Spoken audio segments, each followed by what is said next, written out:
because I like to hear the long one. We got to fix this so we're playing the long one. That short one is just like after the second hour or the third hour.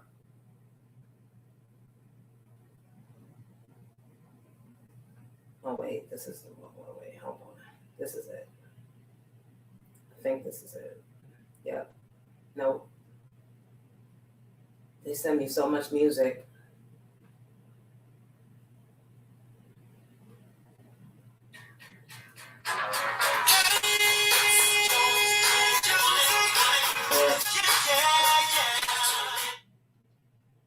We need it on the Bluetooth speaker.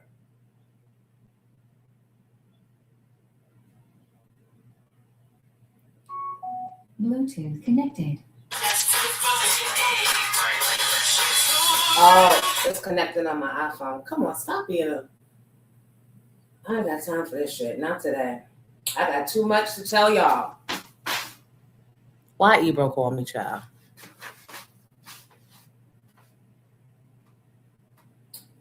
It's too much. It is too many steps. And the Bluetooth and the oh and the ah and the ah.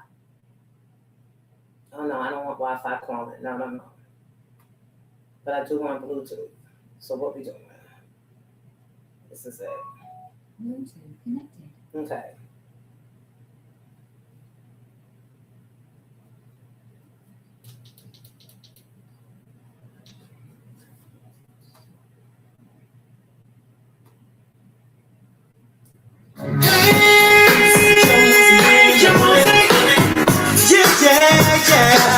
Let's take for the day. My playlist. It's so real. It's Jonesy in the morning. It's Jonesy. With shade and laughter. With shade and laughter. Come on, somebody. In your car in a house on the highway. Jonesy and Flyway. Just blow you up this party. Again and again. Come on and tell a friend. Let's get a nigga like. What up, Jonesy? Hey, you wanna way to start the day? Go and say hi, she on her line. She told me I'm too slick. Hey, Jonesy in the morning. Too late, let's take for me. It's even nice. It's Jonesy in the morning. With shade and laughter, me.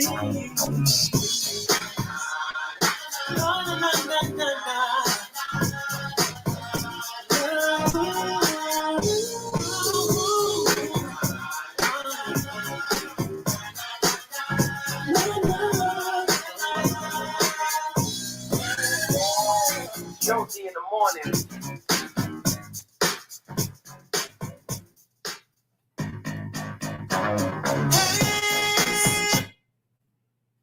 Good morning. All right. Nobody tell Giddy, but I brought him a Fresca. How he gonna get it? Giddy gonna get it. So stupid. Don't worry. Giddy gonna get it. Giddy gonna get it. Hey, Court. I wonder if you're up. Walking the dog. Listening. Child, I didn't even know the boy called. Or he ain't called. My bad. Ebro did not call. He texted. Come on, hit dog. So, a little late start this morning. Good morning, Unintentional Opinions. Good morning, Natalie. Everybody, Comedy in Harlem is postponed tonight. Oh, we got 74 eyes. Thank you, Ebro. 74 eyes. We started 100. So let me go on Instagram and tell the people there that we over here. 76 and climbing. Hey, guys. New guys, please like. That's it. And if you don't, do it anyway. It's a fake world. Prince Andrew got arrested on his birthday. What? We got lots to talk about. We got a whole lot to talk about. So wait. Phyllis Yvonne Stickney is going to be joining us this morning, and I'm about to send her the link. Grayson, good morning. Fresca, right, LaShawn? Mm-hmm. And how? Clip that. I need them to start cutting checks. Good morning, Dr. Owens. Last name first. Good morning. Whole bunch going on. We're going to talk about it all. All I know is we're going to talk about it all. Hold on. Let me get this link over to our guest. Yesterday was quite a busy day. How was you guys yesterday? Come on in the chat. Make sure you like, please. That's all I can ask. I give good show. And today's my Friday, so I usually go all out on my Friday because I want to leave you full and sustained. Is that the right word? Hold on. I'm emailing the link to Phyllis Yvonne Stickney.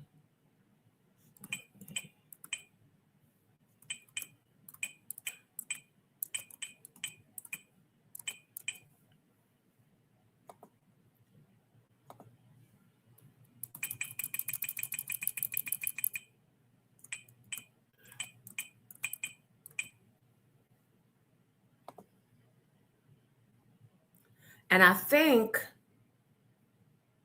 all right, I think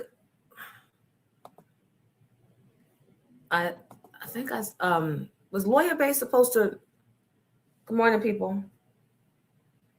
Come on over to YouTube, please. Oh, we got a lot in here. Come on. We got a lot. Thank you, Ebro. We're going to talk about the text from Ebro last night because, you know, yesterday they had a whole conversation about my truth, the truth, all three sides. And Laura No Style, what we call her? Blanca. I said, she reminds me of that Blanca lady. Let me find out she got 8,000 pairs of shoes. That's all flats to carry the weight. The load-bearing weight. Now, Jonesy, stop. Now, Jonesy. Was that necessary? Now, Jonesy, we can't find a better way to articulate ourselves without being insulting, then we haven't grown at all. Now, Jonesy, right? No bitches want it. This what you want? I got it all here for you because I've skipped over the Ebro shit. That was 15 years in the making. But you want to jump in the double Dutch road? Bitch, I'm here for it. Or your slander, and she's never been interesting to me for me to even go and do a deep dig. It's probably like nothing there. But since you wanted to jump in, and I'm going to tell you why. I'm going to tell you why Laura No Styles is getting it. Hold on. You know I can't walk and chew gum at the same time. Lawyer Bay.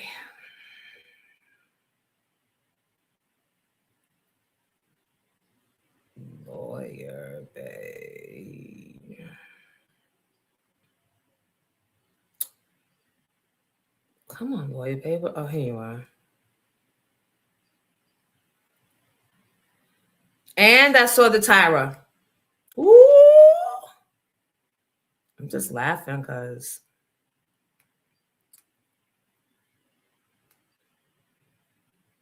I'm not even really laughing. But this is just all right, here it is. Come on in, guys.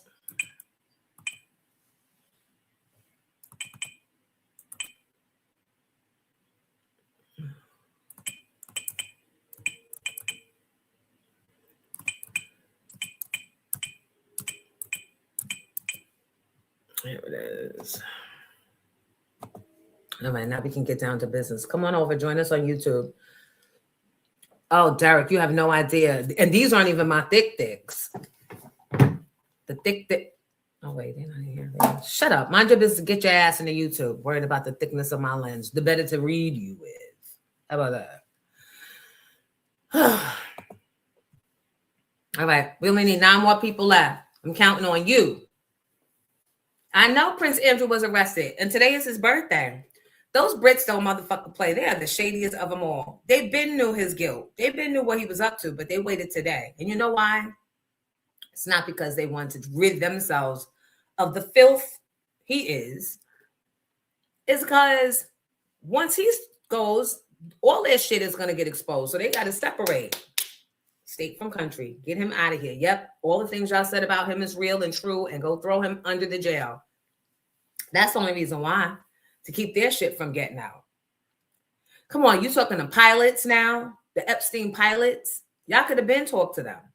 This is why I say no one really, the reason why nothing's happening is because it's too many people from all different pay levels, all different parties. Everybody's got a piece in that. And I'm not saying they all were assaulting kids or young girls, but they all were there. And that means you're guilty by association in my book. One in, all in. I've been saying that since the 80s. One in, all in. They did Diddy in a matter of a year. One in, all's in. So ain't no difference with the white boys. Come on, and we need 6 more people. And I can tell you about this conversation I had with Vlad's people yesterday too. Come on, I'm not talking for free. Giddy gonna pull up the audio of Ebro and them yesterday and the fake outrage. Hi, Elaine. Good morning.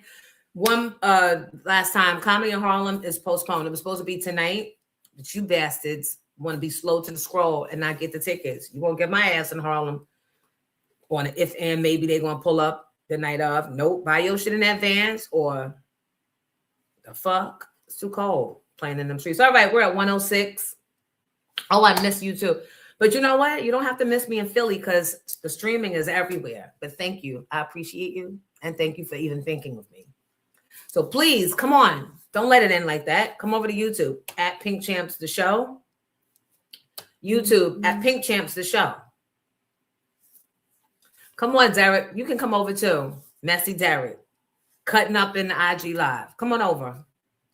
We're at YouTube. And the way y'all got me positioned up. Come on. Come on, come on, come on, come on.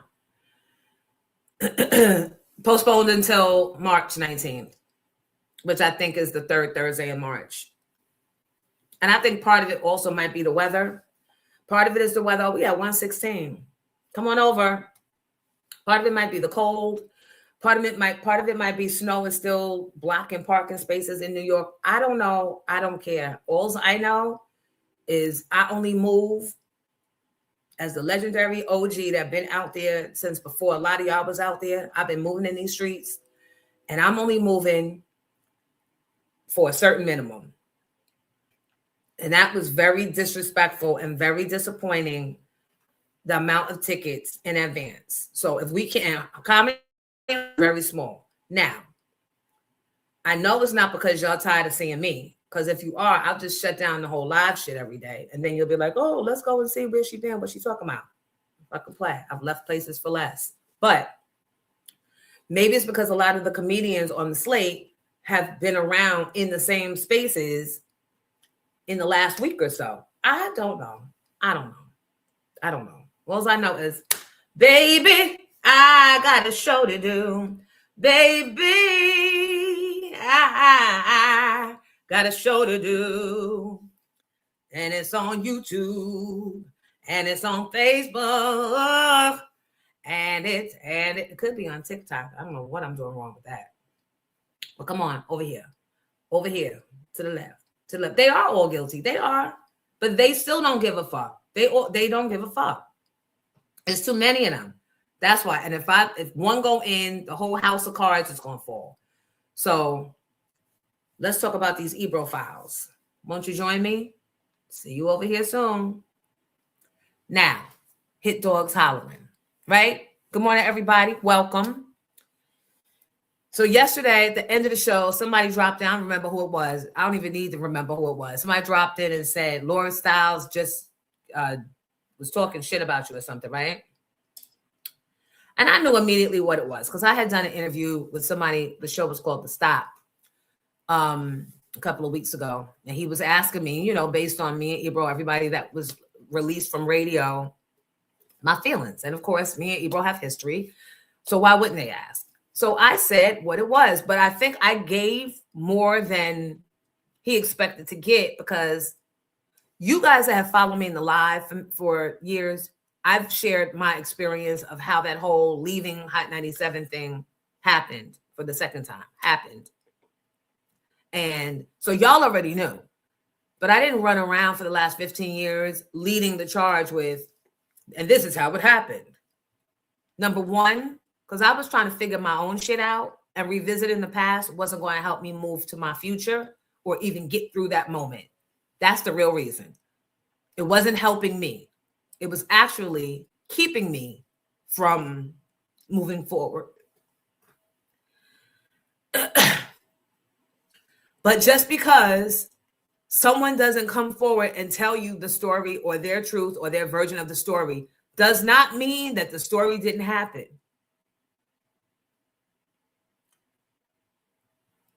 So when I was asked, I told how it was, how it came to be, that Ebro, who was the program director and my co-host, which that in itself shows you all the white boys were asleep at the wheel, because they should have called that out and said, no, that's a conflict, right? But they don't care. Let the niggas do the nigger stuff. As long as they get ratings and we can sell them, that's it, right? That's it. Because somebody up top should have said, how was our program director, also our morning show host? And that shit went on and on and on after me. I heard even the artists, felt it was conflict or conflicted. That's why it still amazes me how he was able to be morning show host and also work at Apple, because there's no bigger conflict than that. But I mean, I'm not saying nothing. Don't affect me. Keep on. You want to keep on? Anyway, so yesterday, they and then you and him had the conversation on Pink Champs. We did have the conversation on Pink Champs, but I still don't think that, even when I was telling him, go back and watch the interview, Who Ran Hot After Tracy, he did. But remember, the tsunami thing had happened. So he stepped in when there wasn't a morning show, when they were trying to investigate and find out who did what, who played the song, who was wrong, who was right. He stepped in. And then when they found out it wasn't me, they brought me back and he stayed. And I didn't mind him staying. But when I saw him, yeah, everybody was saying something about Ebro. But when I saw him and the play that he was doing, again, the play was happening. He tried to bring Rosenberg in under the guise of Jonesy needs a new producer. And then when I interviewed Rosenberg for the job, I asked him, do you want to be a producer? Or you trying to be on air? Because I'm looking at your resume. He said, no, I definitely want to be on air. We have audio of yesterday and them talking about me. So should I stop telling my truth and let that shit play? Or should I finish? Yeah, it's real quick. So hear what they have to say. It's really bullshit, but hear what they have to say. Okay. This nigga don't need to be saying shit about me. That's the same. Yeah, don't send me there early in the day. Why? Why is that? Why? Listen, if you tune into the Patreon, I think the Miss Jones clip is great for the Patreon. No, we'll hit that on the Patreon. I want to play the clip and I want to talk about it because there's things that need to be talked about. Yes. Well, look, first of all, Miss Jones, I consider her friend. Second of all, Miss Jones is out here trying to get clicks, just like she is click farming, bro. Yeah. Well, absolutely. I just, one thing I find really interesting about Ebro is that he considers a lot of people friends who dump on him. Yeah, who don't treat him like a friend. And I'm looking. No, they treat me like a friend behind the scenes. Don't understand. I just know that they go out here and click for him. That's all. His Ebro's approach to things for the most part, I believe, is the right way to do it. I don't agree with the actual sentiment. Well, but you guys think that, like, when I say like a friend, I mean a friend at work, a friend in the business, or somebody I know in the business who I'm friendly with, and if I needed them to do something for me, they do it. They probably right. And you will always do something for them. Yeah. If they ask you. The question is, you know how I am. I be looking at people sideways, and I just don't understand how you can, when someone helps you, and Ebro has helped people behind the scenes without saying anything so much. Yeah. You will go on a microphone and talk ish. I do not understand. Well, it was that. a backhanded compliment too. And I'm not first just of all, the saying Miss her. Jones. Well, the Miss just Jones. Patreon. We'll say it for Patreon, but A, it was a backhanded compliment. B, it was also just historically incorrect. Oh my! It was so incorrect. And that's the part that I'm hot about. Is my whole existence didn't even happen. She just skipped over years and years of time to be like, I've always been number one. It was delusional. But save it for Patreon. Yeah. Because hold on, now the super chat. Once again, the privileged Jew that stepped into a situation that was created by Ed Lover, Dr. Dre, Star and Buck Wild featuring Miss Jones, Miss Jones in the morning. That's delusion. Everybody in the world heard about Hot 97 because us kids made it hot. What delusion, nigga? Go back and check you saw the article. I posted yesterday on Instagram. Right. Culture vulture, shut the fuck up. You don't get to come into our culture and wave your hands around. We don't come in your motherfucking bar mitzvahs trying to do a hip hop stroll. Stay in your fucking place. You're the trash that he let in, which is why no New York artist can get play in their own hometown because of the filth that is you. The entitlement of it all. How dare you? And if you want to talk about, I didn't check no emails. If you want to talk, I'm not interested in nothing more that Ebro has to say, because Ebro knows, like he said, click farming or whatever. You're the best at it. The only difference here is what I'm saying is actually true. And I had to call some of our co-hosts, our co-workers, early this morning just to make sure I wasn't being dramatic Tarsha. And they were like, no, it happened exactly like that. So yeah, Rosenberg, suck my dick. Because you are nothing. You are nothing but more of the same. Coming into some shit you had nothing to do with. You ain't a part of hip hop. You're a fan sitting on the side, waiting, seeing how you can get in. And most of you, oh, I'll just analyze it. I'll get the data. Because you was not outside. So stay your fucking non-New York Jew boy ass the fuck on. Get on. Now, clip that. Secondly, what do I always say? A hit dog. A hit dog. Because how much people have said things about me that I'm like, I can't even waste my time responding because that's so not true. But there's truth to it. And Ebro knows. And again, you want to talk about, oh, we're business friends with what? I don't even know if we were ever that, because for you to sit here now, just because it doesn't make you feel good that you've been exposed, to just sit there and infer that I was making shit up or inflating things. You saw the article yesterday I posted on Instagram in my story. It was a hot picture of the Hot 97 Summer Jam magazine. And it talked about how I had maintained number one. Why am I even qualifying myself for that trick? That is Rosenberg. You wasn't even here. You weren't even a thought. And the only reason you're here is because of Ebro, another non-New Yorker. That was a whole play. You non-New Yorkers study us, watch us, are fans of us. Oh, Hot 97 every day, my word. Oh, I wish I could ever get to that station one day. Oh. But just because you're a deep, deep fan, you're not a part of this culture.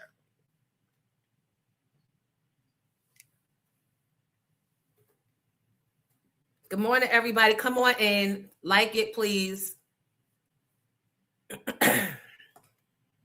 We have a phone number if you guys want to call and make comments. And that needle nose Yenta bitch Laura. Here's my problem with you. You were a child. You shut the fuck up and stay at a grown folks conversation, because were it not for me making that motherfucking seat viable and hot, it would have been 3 boys. It would have been the whole all-boys show. Trust me.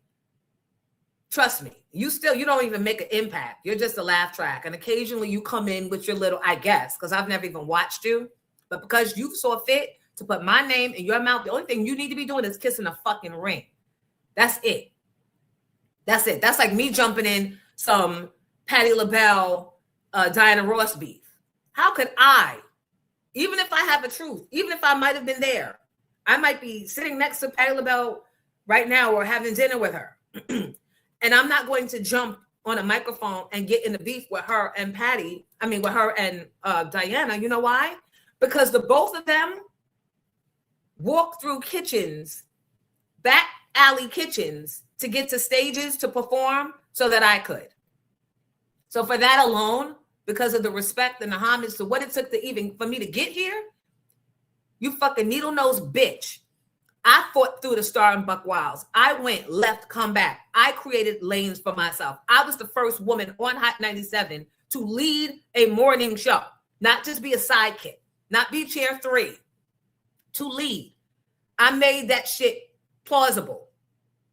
So you shut the fuck up and stay out of grown folks' conversation, bitch, before I send your ass packing back to California.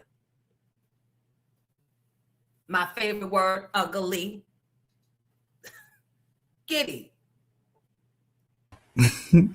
Yes, I don't want no smoke. Got me worked up. Yeah, but He you gonna know, send me this a is the text media. last night. I didn't even get it until like 2 Wait, a.m. who sent you a text? Ebro. Oh, I didn't hear that. I didn't even get to it because I'm watching them and I'm like, everybody got so much to say with little talent and so much to say. Wait a minute. So is this one of those, let me say this in front of the camera, but back door, I'm going to say this to you? I mean, no, it was of the same sentiment. I think that Pisces, like I said, a hit dog hollering. It was very small. I don't even understand really. I'll pull it up. I don't even understand really, but and again, it was with a bunch of emails or text messages that I hadn't seen. Ebro.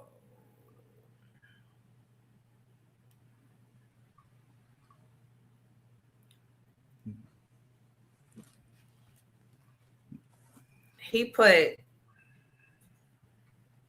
can y'all see this? Ebro versus Miss Jones. And all these faces. I don't even know.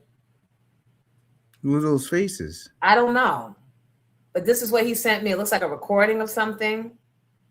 7:04 p.m. I'm trying to get it straight for y'all. Sorry. Here we go. All right, we see it. Stay right there. We see it. And then he put. No, it's not moving. He sent that. And then he put. Thanks for the promotion. I should thank you. I should be thanking you. They make it cross promotion, you know? Because at the end of the day, so Mike Sean this morning, he was like, Ebro knows what it is. That's why the first thing out his mouth was she's click farming or whatever. Because that's the name of this game. He said, you got to stop being personal and do what he's doing and thank him for the promotion.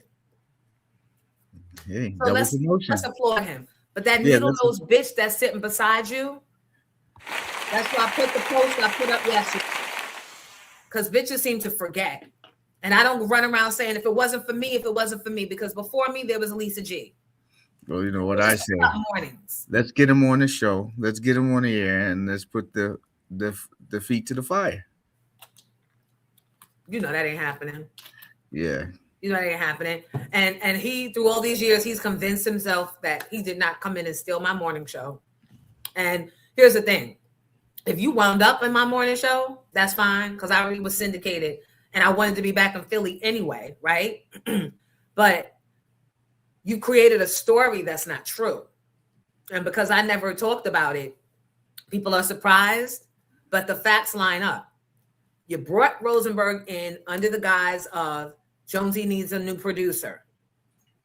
When he came up from DC and I interviewed him, I knew he wasn't there for a producer because I'm always third eyeing, because I know how the men in this radio business operate. He came out of his own mouth and said, no, I want to be on air. And I said, I'm not hiring my replacement. Fuck on. Ebro pushed back and was like, no. You trying to bring Jay Black? Is he going to be able to drive from Philly every day? Is he going to make it? I don't know. I said, well, we're not doing him. We're definitely not doing him. So Ebro kept his number. They stayed in contact because Ebro had a plan. Everybody knew I was pregnant, but I wasn't planning to leave when I left. Yes, I had a 5-year or 4-year I think 3 and a possible. They asked me to stay a year longer so that they can get Big Boy in place. That's what he didn't know was happening. He didn't know the white boys had made a promise to Big Boy, who was on our LA station doing mornings. He always wanted a shot in New York. That's what Ebro wasn't counting on. So that's why it was a whole bunch of them on the mornings when Big Boy first came. I think it was Big Boy. Then they tried to have a New York component, which was Cypher and this clown, Rosenberg, right? But Ebro knew that none of them knew New York radio. And because I trained Ebro up so well in New York radio, he was going to be the fallback. So when the Cypher Sounds component didn't work, down she blows, we knew Big Boy was going to crash and burn, because I don't know why they keep trying to replace me with big boys, big backs. I don't understand it, but I digress. So once they threw him away, who's left standing? Rosenberg, the trash, and Ebro, because let me come in there. I know how to do things. And of course, my producer, Shani Culture, who's still there with the new show. Shout out the new show, because I don't have no problems with Mero. Never met him. I have no problems. And that, my friends, was the making of Ebro in the morning. What I don't understand is people are trying to eliminate history. Right. They're trying to erase it. And why are you trying to erase history? Just say, okay, that's what it is, and this is what it is now. But why are you trying to erase history? I don't understand. The government's trying to erase history. Everybody's trying to erase history. And his Jewish ass, you know what we like. Don't fucking get it started. Don't start it. Don't get me started. Y'all always trying to come in and erase shit to make it be in your favor. I'm like, what are you even talking about? You're not even qualified. You were not here. You were home begging to get on, Rosenberg. Well, what I got out of his comment was that you left him out. He wanted to be included. Not in the way you be included, but not in the way you think. As the dummy that tells their future possible boss that, yes, I want your fucking job. Dummy. Get out of here. And I don't care, honestly, whether you had set success after I left or not, because everybody knows it's all about the layup. It's all about the drive in. So if the morning show ain't shit, the next day part ain't gonna be shit. Right. Like me or don't like me. They know I'm very polarizing, and polarizing talent is what brings the boys to the motherfucking yard. So again, everybody on that Ebro motherfucker needs to pay homage to the lead-in, because it wouldn't have been nothing. It would have been a lot of hard work, and New York would not have palleted an out of New York, out of towner like Ebro coming into New York on their mornings had we not warmed him up and co-signed him. We being me, Envy, and Mike Sean. And Mike Sean not so much, because he wasn't necessarily in the New York streets either. But me, Envy, and the relationships that I built while I was on Starbuck, while before when I was on with Fat Man School. So don't try and discount all the hard work just because you ain't hear about it, just because you ain't know about it. Stop trying to discount it. And that little girl was in high school talking shit. Shut up, bitch. If it wasn't for me creating, like I said, I could have crashed and burned, and having a girl as the gossip or the entertainment reporter or the third chair wouldn't even be a thing in morning radio. But because I made that shit in the #1 market be sexy, and I curated it, there was a seat for you, Needle.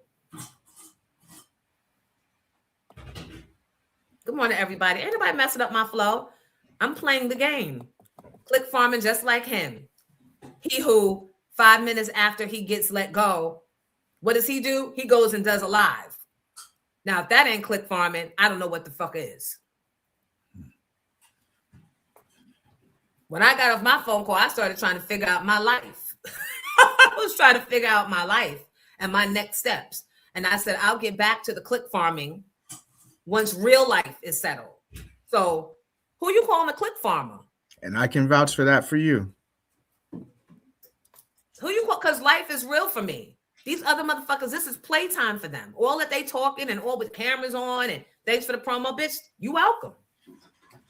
Matter of fact, no, I should be thanking you. I should be thanking you.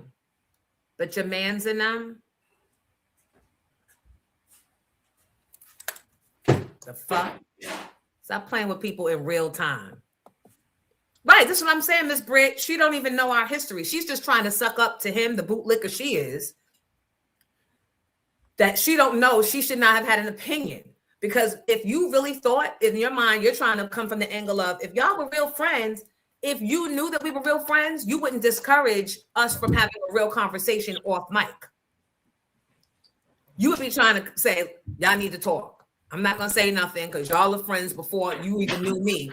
But no, she's not doing that. She's trying to, do y'all see the play? Tell that bitch she'll be on the side of the West Side Highway selling slices of fucking mango. Keep fucking with me, bitch. Keep fucking with me.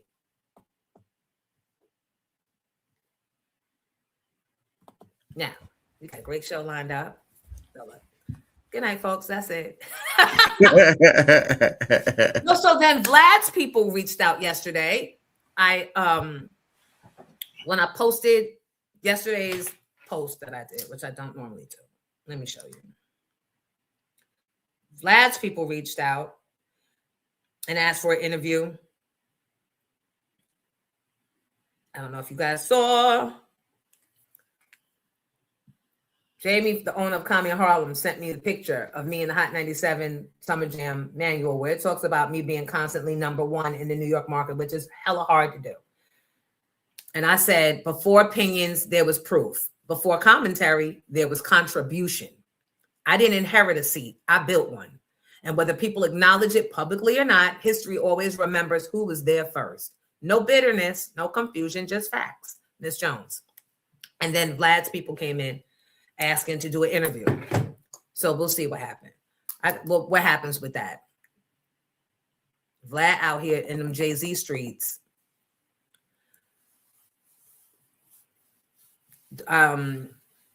Dibbling and dabbling, but you ain't complaining about the white folks or the Jews that's in there supposedly in them Epstein fucking files, or it's enough bad doings from the shirts.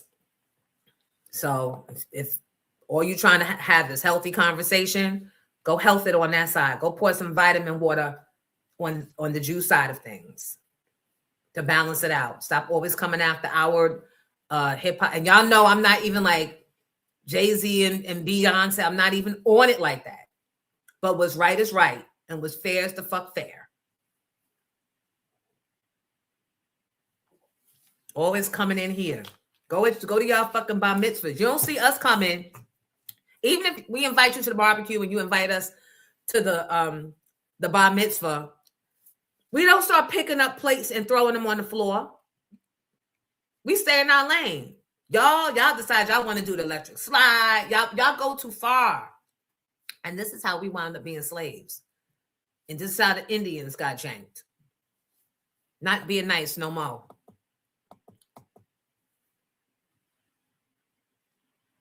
Got that bitch this morning. Yep, Tex-Mex bitch.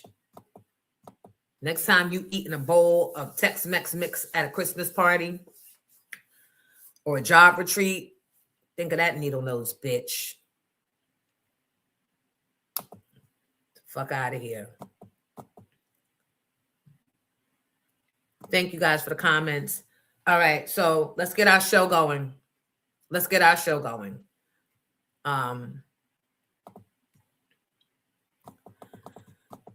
All right, what's going on? So, yeah, 716 dudes. I'm going to read through some of these comments. Done brought the old Jonesy back. You know, occasionally, they forget it's still in there. I'm just trying to elevate and not bring y'all mornings down. But fuck, it's too much pile on. And again, the Ebro blueprint is this. You come from afar. Usually it's the Bay Area or California. You want to be on radio, but you realize you probably don't have that much talent. And I'm not saying that Ebro doesn't have talent. I'm talking about something else that's happening in New York radio, morning radio. Pay attention. You come from California and you're great on paper and you're great with data. You slide yourself in to a regular position and then you let them know, oh, I can DJ. And then you try to ingratiate yourself onto the morning show. And the morning show pushes back because the morning show has seen this play before. And it ain't going to happen again. Because I know next thing I let you come in, you'll be trying to come in every day. Then you'll be trying to DJ. And then it'll be you in the morning. It'll be commercials with your name.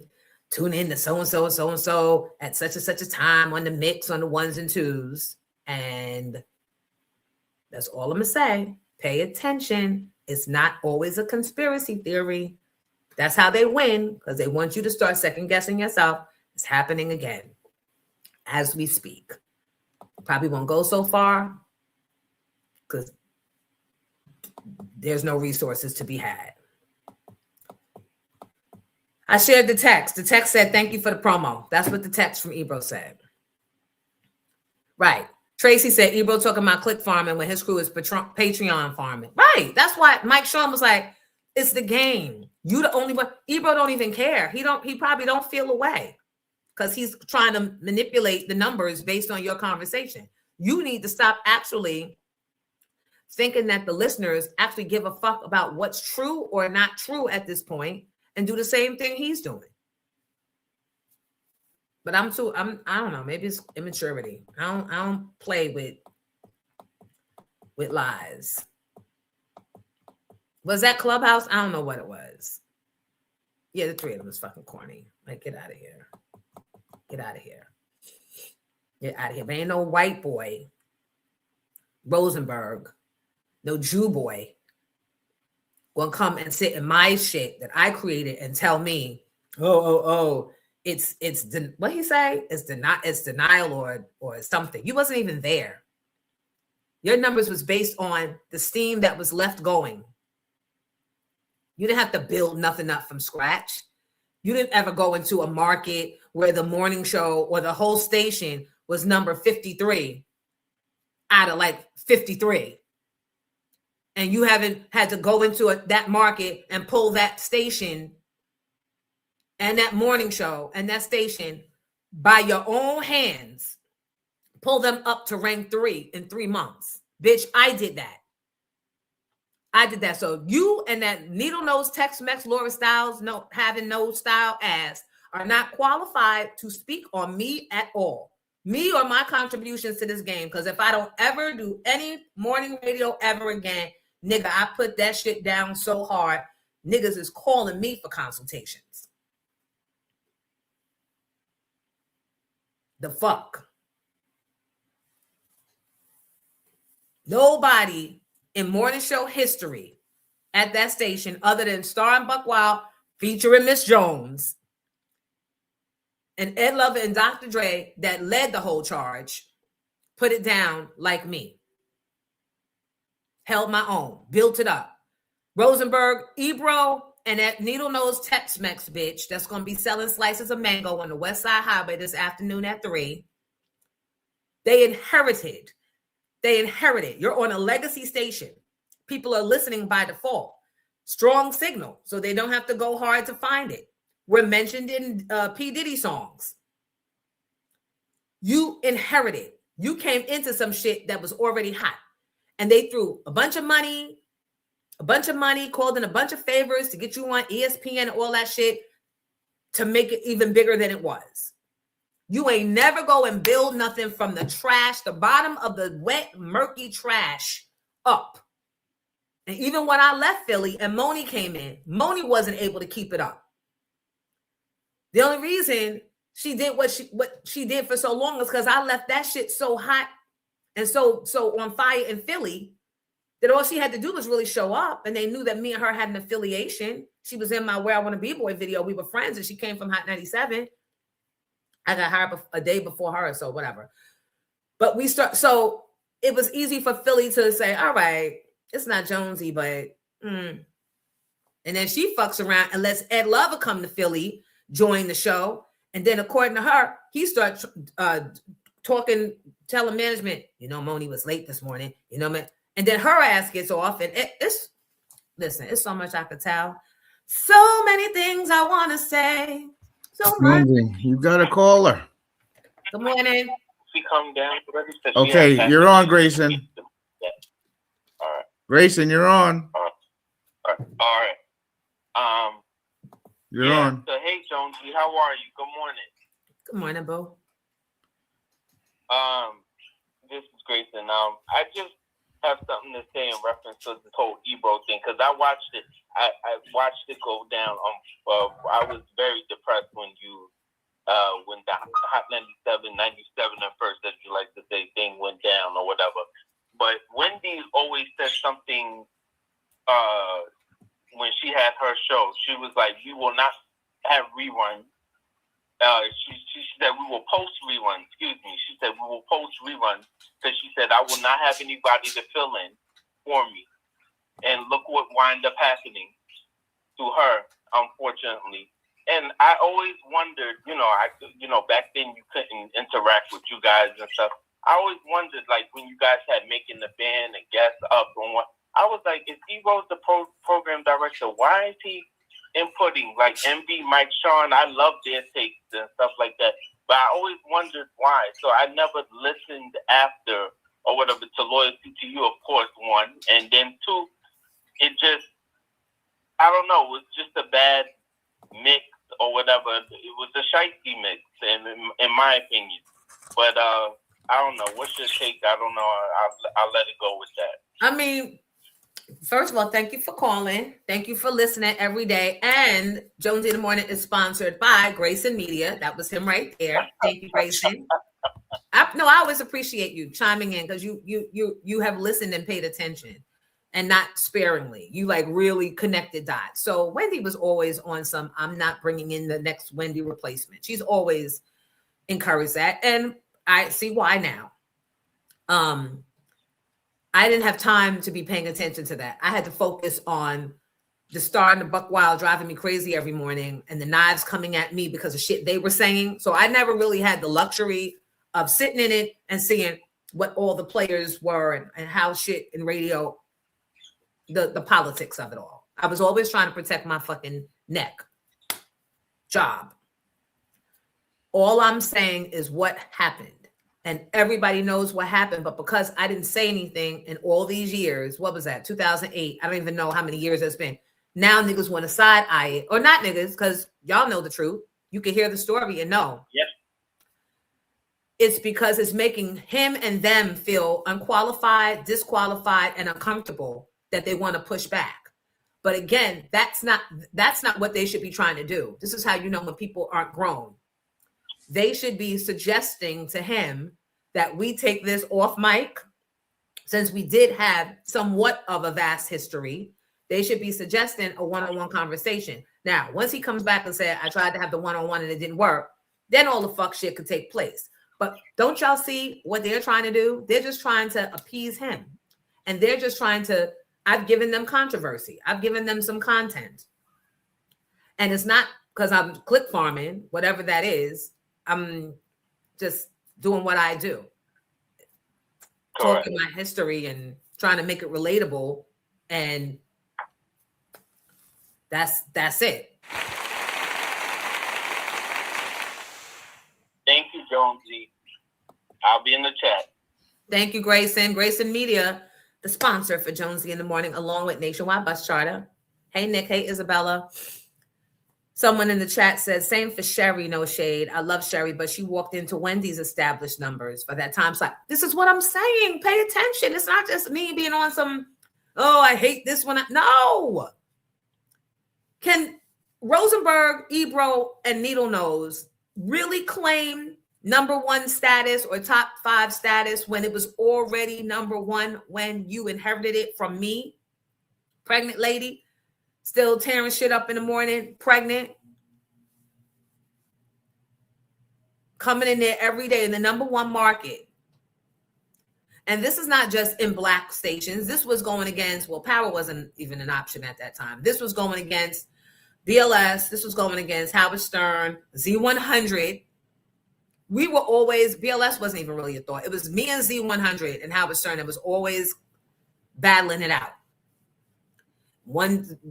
Sometimes I get number one, 1 month they get number one, but it was always top 3, the 3 of us. That's how it was. So does Rosenberg even have a position to open his fucking mouth when you knew you were coming in on some underhanded lie and act like you want to be a producer shit? And you told me yourself you wanted to be on air. That's how you didn't get to New York sooner. And Ebro told you to just chill and wait. He'd figure it out. And he did. And like I said again, he didn't expect the white boys had a plan of their own by bringing Big Boy in. So you had to wait a little longer. But once that crashed and burned, and we all knew it would, like most big things in the morning, crash and burn, then you were able to slide in. Ebro was able to slide in. And what pissed Ebro off is when they hired a general manager. They had merged with BLS. Money started getting bad. things started getting shaky over there. Magic Johnson and some investors bought BLS, and then they bought Hot 97. They bought Emmis. White boys had enough. You know, the stock market crashed in 2008. They tried to sell, and BLS came and bought them. BLS hired a guy by the name of Dion. Dion wound up being my best friend Corin's boss. And when Dion came in, it was like a light bulb came on. Dion was the only one that recognized, is it kosher to have your program director also be the head of your morning show in the #1 market? He was the only one that recognized that whole fuckery, that shouldn't be. That's too much power. That's too much control. But for years, he was able to do it. Him, Rosenberg, and whoever else was in that, they were able to do what they want. They were able to control the playlist. They were able to control the guests. That's why your favorite New York artists were not getting shine. Now, I will say this. Ebro is very smart. Ebro is talented. No man likes to be challenged. And the New York artists sometimes come in there thinking that because they're from New York, automatically you got to play their shit.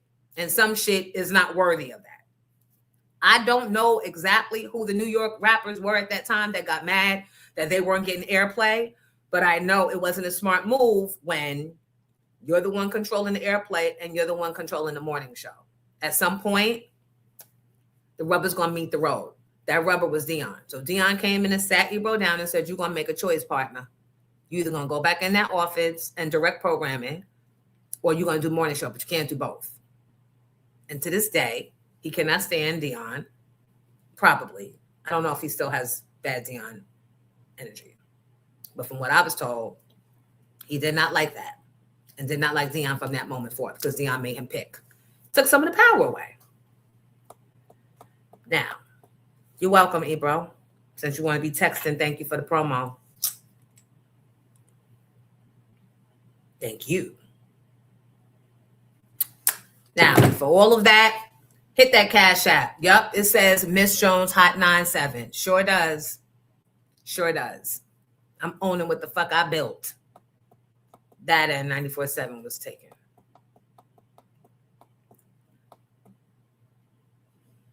She said, don't buy that fruit. No, when Laura Styles comes with them cups of fucking mango to sell them. Oh, thank you, Dawn Dusk. Thank you. Dawn Dusk made a nice contribution, $20. Thank you so much. Child, it got me work the fuck up. This morning, strangers talking. Strangers that's benefiting from the work I put down when it wasn't popular. When there was no blueprint of how to exist with a star and Buck Wild. It wasn't no blueprint. If you wasn't going to be the Robin Quivers and Kiki and Feed In, there was no blueprint for a Jonesy. This bitch sitting there because of me and want to talk about me and never met me. Bitch, kiss this ring. That's all you can do. And slice the mangoes. And they better fucking be chilled. Or I'm calling ice. No, I'm never going to do that. Not even the people I don't fuck with.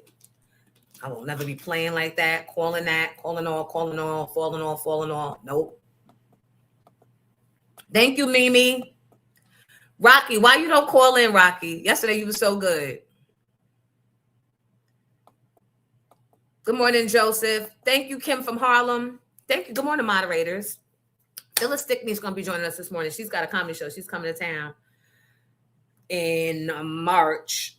So I'm going to talk to her, and I think Lawyer Bay is going to be checking in. I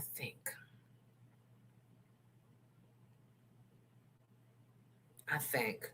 Stacey Ann from Pix 11 Weather.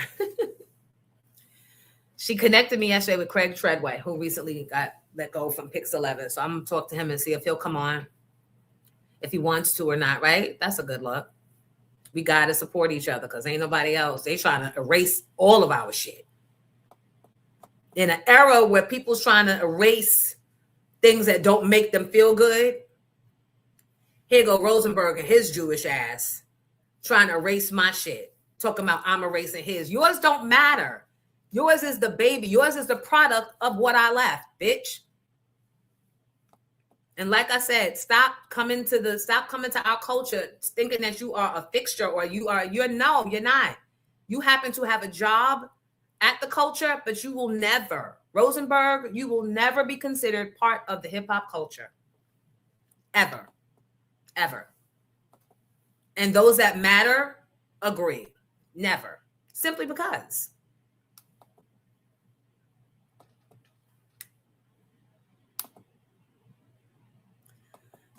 Joe said Ed Lover has so many co-hosts. It's crazy. I mean, we always trying to get jobs wherever. I was just surprised because when I went to Philly, niggas was like, Philly? Wendy told me to go. Then here come fucking Moni. Then here come Ed. I'm like, I can't have nothing. Unintentional said Free and Ed's chemistry was horrible. Free did radio with Ed? When was that? In New York? Yep, Joe, Deion Livingston. Yep.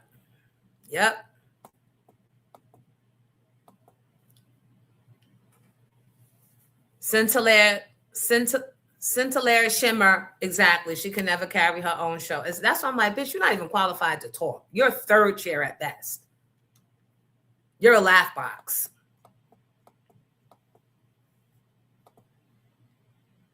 Fern F. You're such a liar. It's crazy. Okay. Then get the fuck on. Because you still here.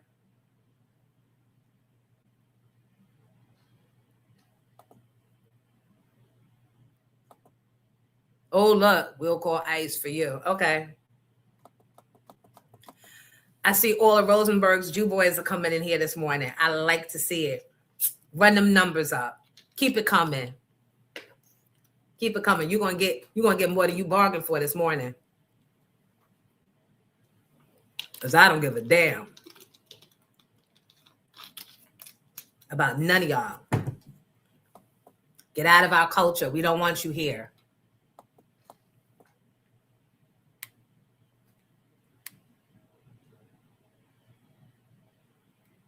He asked to be a part of my COVID video. He asked. I'm glad you said that. You had him all up in your COVID viz. Now he ain't shit, LOL, looking for a job. So I don't know if you just fast typing, if you trying to insult me or him saying looking for a job or whatever. But here's what I will say. The show was, if you recall, and go back and see, it's me, Envy, and Mike Sean. After we started, Ebro got wind. He saw it and asked if he could. He said, I want in.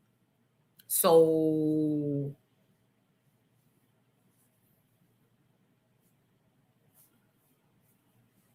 see, people like you sit back and you watch a lot and you study and you think you have data, right? And then you make bold statements like that just based on the data you're given. But bitch, we are the data. So you only know what we tell you. So now you got another piece of information and you're probably like, y'all didn't know that. Yeah. Shut the fuck up. Sit the fuck down. You don't have to leave. You can stay. You can stay. You might learn something. But not from trying to get data. See, we were the social media. We are where the bodies were buried in the 90s. Y'all don't know shit but what we tell you. And I tell you in my own time. So stop commenting like you know based on what you've gotten, because you haven't gotten it all.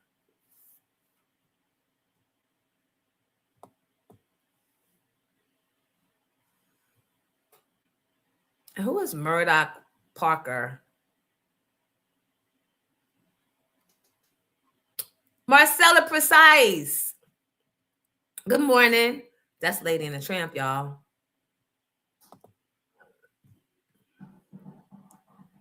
New day. We made it. We made it. New day. Good morning, Grayson.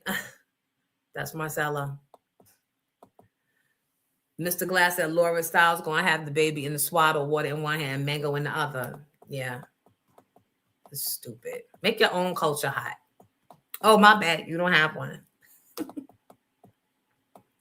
Free and Ed was at Power before the breakfast. Oh, I didn't know. Didn't know that. See? And not because that's no shade. I was doing my own thing.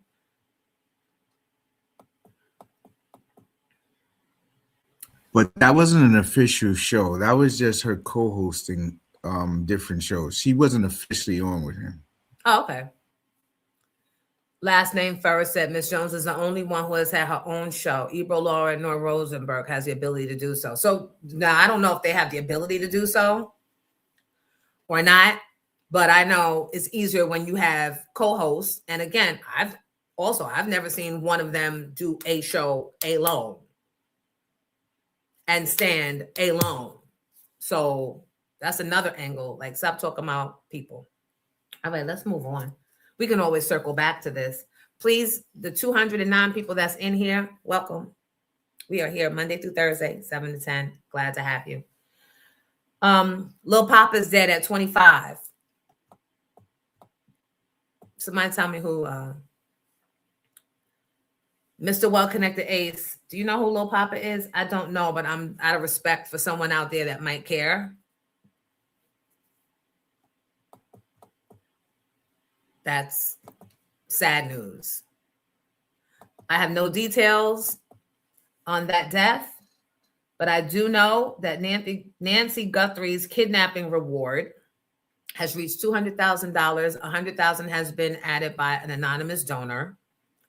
The police, the investigators are still talking tough and ain't got no clues. James Kelly, good morning.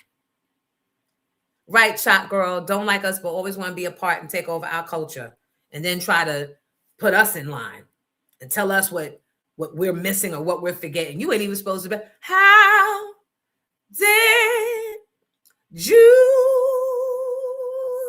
get here? You wasn't supposed to be here.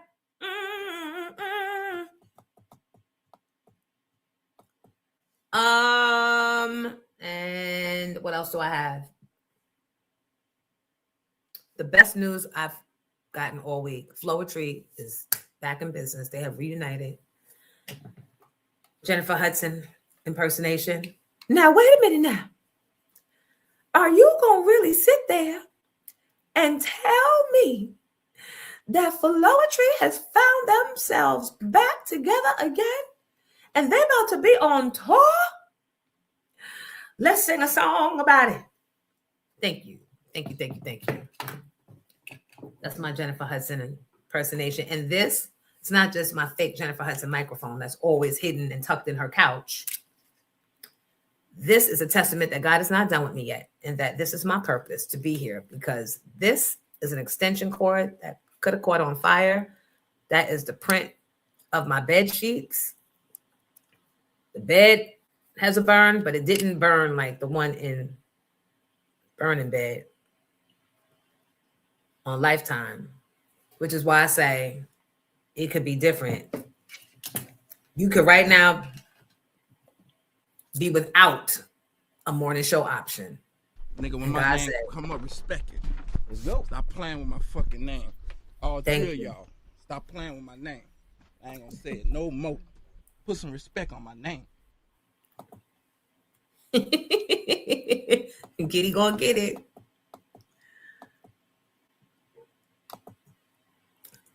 Man, listen, let them people say what they want to say. We all know what it is. My shit adds up. This crazy because I just finished what was the PBS series on Black and Jewish America, and now look at this between Jonesy and Rose do. That's because of him. Once again, where are you in the conversation? Nobody said nothing about you except how you tried to get the job under one guy's and you knew you wanted to be on air. There's no slander there, but y'all keep on trying to jump in like we ride or die for each other. It's not that deep. That was like 20 years ago. Why y'all worked up? You were just a frame of reference. If truth be told, I did make you in this, and we made this culture. Not me alone, but Way Out Jack. He's talking about when COVID happened, I got the band back together again without Ebro. It was me, Mike Sean, and Ebro, Jay Black, the producer, and Research, who was my former producer. And we all would, it was, go on after you leave here. It's in my Pink Champs. You'll see the episodes. And Sundays we used to do it. And then Ebro got wind that we had gotten back together, and he texted me and said, wait, y'all got together and didn't call me? I want in. So then we invited Ebro in. And him and Envy, they came as they could. They were way busier than the rest of us. So they can, we could, no harm, no foul. But Mr. Grayson, thank you again. I know you're friends with him. Or Ebro's show was never the same. Miss Jones in the morning, needle nose, keep your nose and mouth shut. Right. Like, sit down. Latera says that she saw a TikTok video where they showed a surveillance camera of the person in the ski mask, and they're saying it looks like a woman. I saw what looked like, I don't know if it was a woman or a man, but it looked very, it didn't look like a black person. It didn't look like a white person. It didn't look like an Asian, and it didn't look like an Indian. That's all I'm going to say. Y'all know what's left. And it didn't look like an African.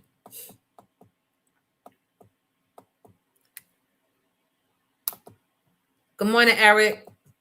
Good morning, everybody in here. First of all, let me, we kind of just jumped into it based on carryover from yesterday.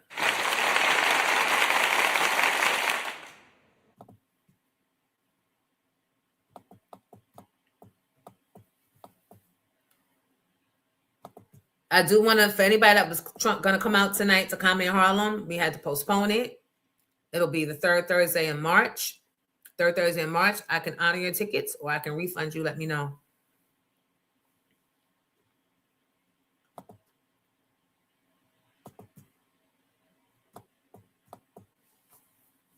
Tommy Jones. Christina says 7 to 10, don't call, text, or knock on my door. It's Jonesy time. I know that's right, Sister Chris. Yo, Jones, is Ebro related to Rosenberg? No, not that I know of. He claims that he found that he was sending him tapes. As a matter of fact, I think he has shown me tapes. I think Rosenberg has some nonsense underground. You know, they always go to the underground hip hop. They think underground is the safest place for them to colonize our culture. So, I'm an underground. I like the rappers that aren't mainstream. And him and Ebro were corresponding. And I guess Ebro appreciated that. And that's when Ebro tried to bring him in on my show. And I'm like, no. They tried to bring another boy too. He actually wound up being their producer. I think his name, what's his name? He's dead now. He was sickly then. Like he would just be talking and all of a sudden go and be coughing like that. Like just out the blue. Like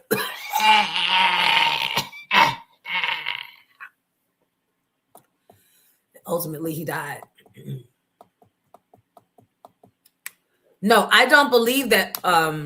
Giddy, put the phone number up for people that want to call in. I don't believe that Godfrey's calling today. Trust me, we got him. We're getting there. We're getting closer.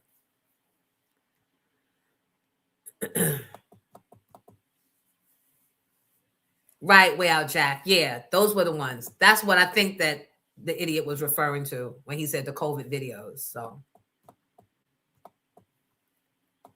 not Megatron. No, Mega died too. No, Mega came to Philly after I left and went to Philly, and everybody was like, "Is it safe for us to come?" Mega came, Moni came, Ed came. Everybody started calling all. But no, it was a producer. He was brought in by the other producer, the other program director, John Demick. John Demick is responsible. Well, he ain't responsible for firing Sonny. That would be Flex, allegedly. But John Demick was the one that gave the marching orders.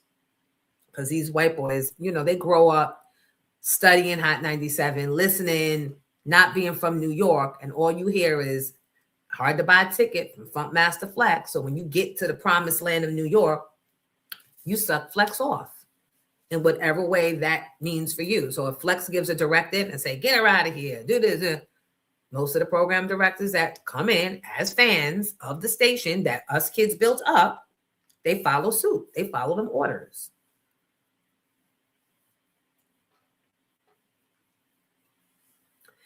I don't give a fuck about their spies.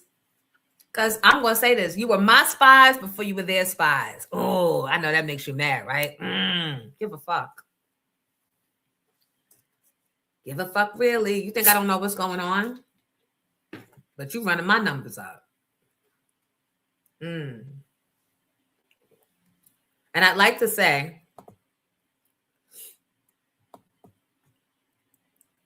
but I won't.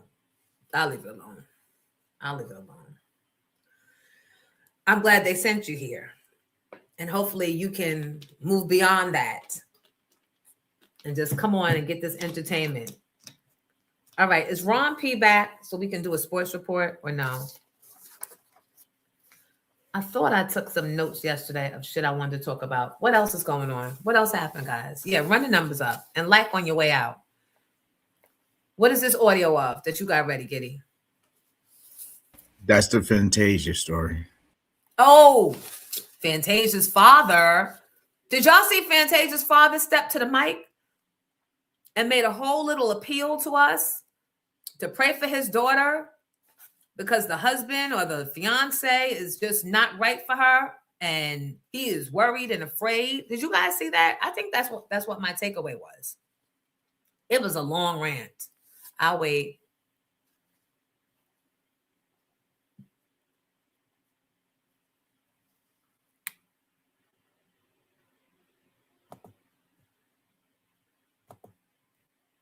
Good. But you are, Renee. And that's all that matters. Thank you, Renee C. Renee C said, man, they not even think about Jonesy. Well, they were on my fucking phone. So stop believing only what you see out here. Because you don't know what's going on behind the scenes.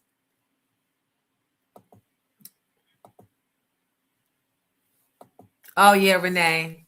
But yet you still here. So go over there to them. Go over there to them, ugly. Renee C. They have enough content, but they're missing you. So go. Don't kick her out, though. Moderators, don't kick her out. I like this.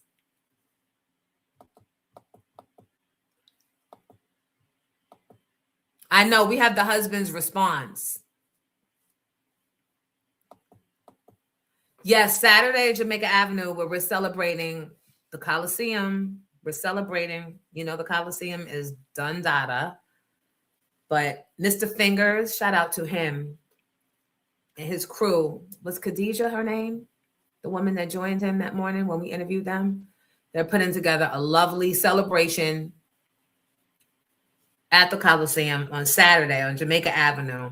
I encourage everybody that's never experienced the Coliseum and those of you that grew up in the Coliseum, spent after school hours there, weekend shopping there or just hanging out, to come and salute. They're trying to erase everything.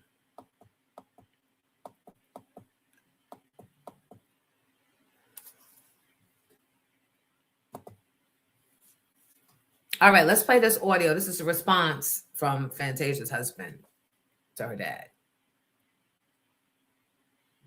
If I was running my own multi-million-dollar company, period. That means her success, her career didn't build me, didn't shape me. That's because I went to Sunoco Leadership Academy, BMW Black Belt Training, Tuck School of Business, Small Business Accelerator, CMEDI Business Initiative, and had a lot of success and a lot of recognition. I'm grateful for those things because I am a justice impacted individual and I had to overcome tremendous adversity and circumstances in order to break a lot of criminogenic mindsets and trauma and behavior that was keeping me living at a lower level than what I was capable of. And I experienced incredible success. However, I wasn't satisfied with that success. And I started going into the prisons and sharing the gift of game and being transparent and vulnerable, helping brothers. When I met my wife, I was forgotten, giving them breadcrumbs so that they could navigate. Okay. Then I met my wife. I hope she don't get upset with this, but I'm gonna speak the truth. I asked for the prenup. A prenup wasn't put on me. I asked for it because I had business partners that I needed to protect, and I needed to make sure her family knew that I had no intentions on coming after anything that she had established before she met me. I wanted to create a runway where we could just experience love with each other and figure out what this unnatural, natural feeling was that we were exploring, that was just exploding in both of us, that provoked us to get married after 3 weeks. You dig? After that time, chaos broke out. The gentleman who is taking the initiative to use her and my platform, because he does not have one, to demonstrate things that are beyond false, that are forgotten and fictitious. It's beyond that. Didn't show up to the wedding. Didn't want to speak with me. Get to know me and fictitious. Incredible mother to our children. For 11 years we fasted and prayed.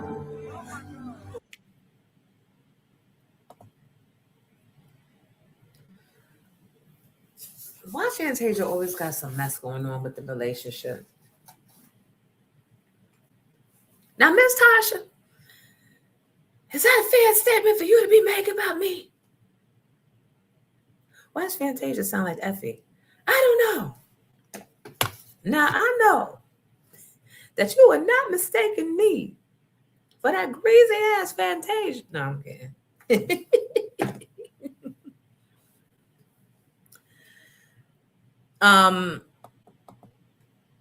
It's I don't know.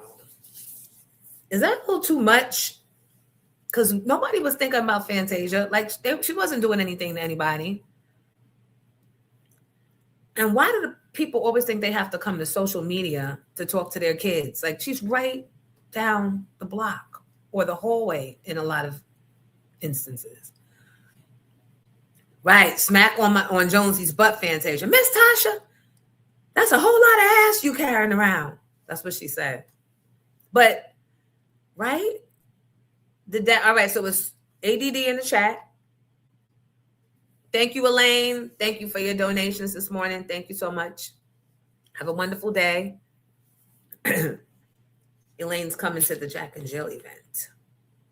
If you guys are interested, we'll throw the flyer up, I think. But it's not for the faint at heart. That price tag says you mean business. That price tag says you're established and you got a few coins and you ready to rub shoulders.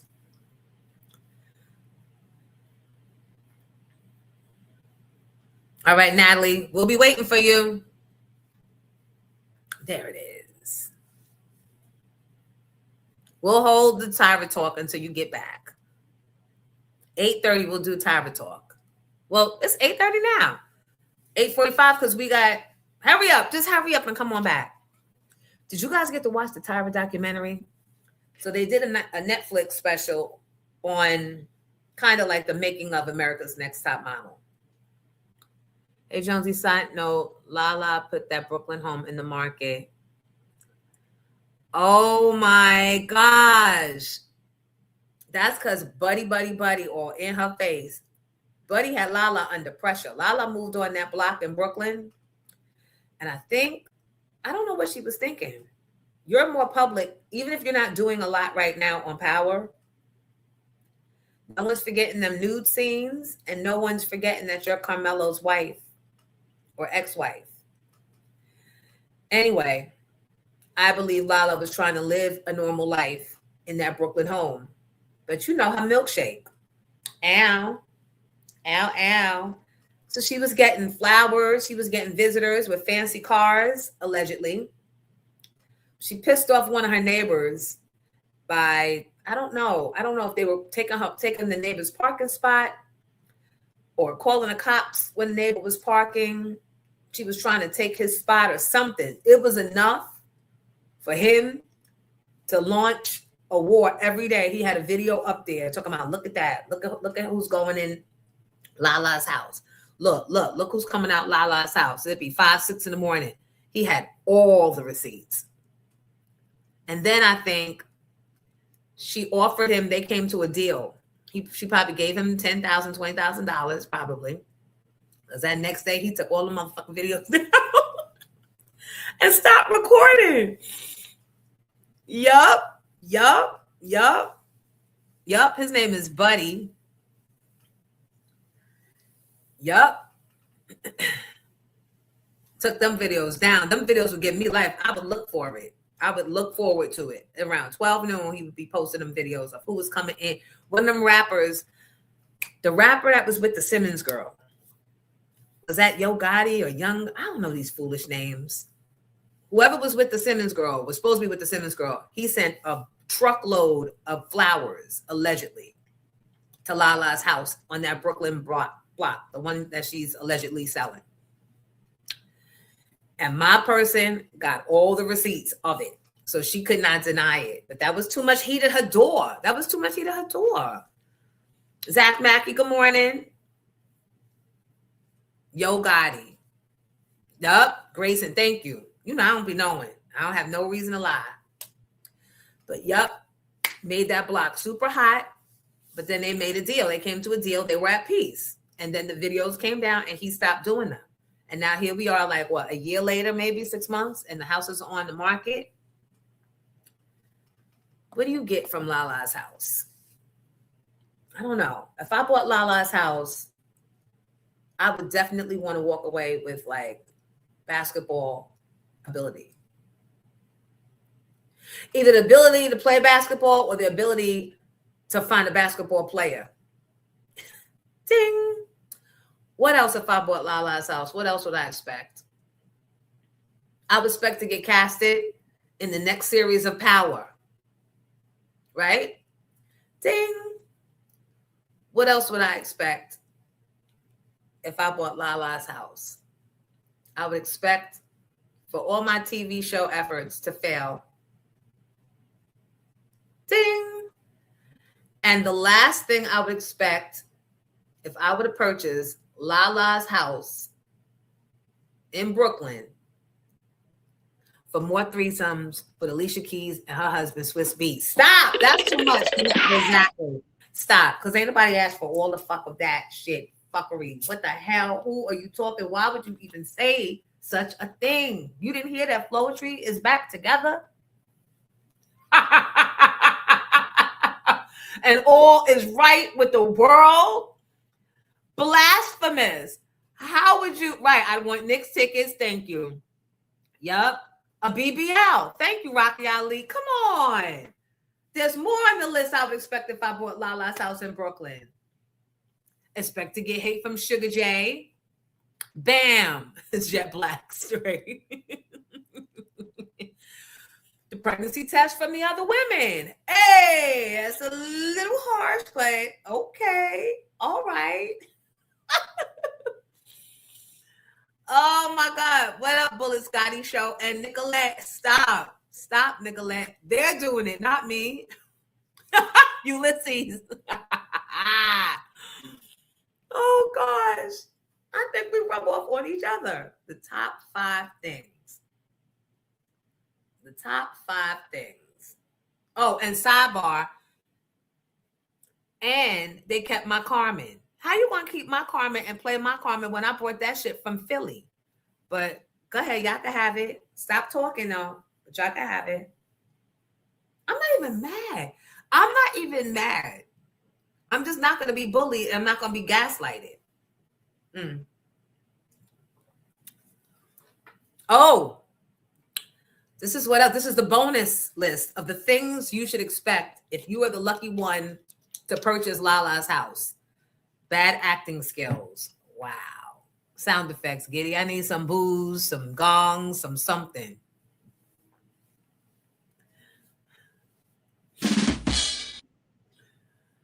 Good morning, Marco. Let me tell you about Marco yesterday. Yesterday was day 1 of my Ebro rant or my clapback. Marco's our good family friend.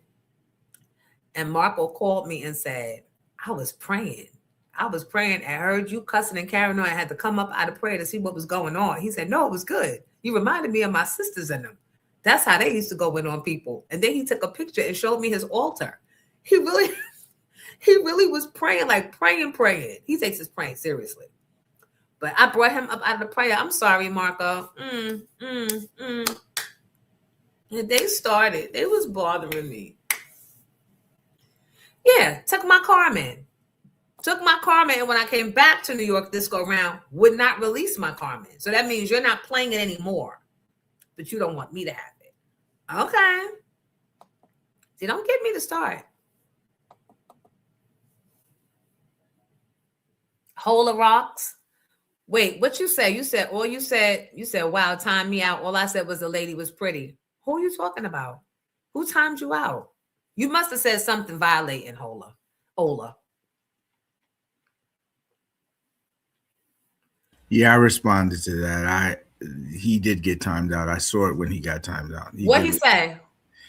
He didn't say something inappropriate, but we started to stay focused here, not talking about relationships, getting with you and stuff of that nature. Oh, well, Kitty, you know my milkshake. Lala's not the only one with poor acting skills and a BBL. I ain't got no BBL. That'll be the next narrative, please. My BBL has exhaled. This shit is flat as a... And no, I'm not standing up to show you. I'm just joking. Bad acting is super wild. This is hip hop. Right? We loved Carmen. Yup. I got back to New York. They would not give me back my Carmen. They would not release the contract. So they're not using it, but they wouldn't release it. But let me let you know. Keep it. Because they're plotting to get it. I'll just say there's another station plotting to get it. And there's a clause in your Carmen contract that says if you do not use, you lose. So the other people trying to get the Carmen are hoping that you guys are forgetting. Well, you can't do nothing anyway because you're not even here. Oh, well. Well, this is to Mero. Mero, tell the people up there, your new bosses, that there's another station that's plotting to get the Carmens. And if you don't use the Carmens, you're going to lose the Carmens because there's like a sunset clause in it. Get that message. Yep. I'm going to fuck everybody plans up. I want to uproot people's fucking lives.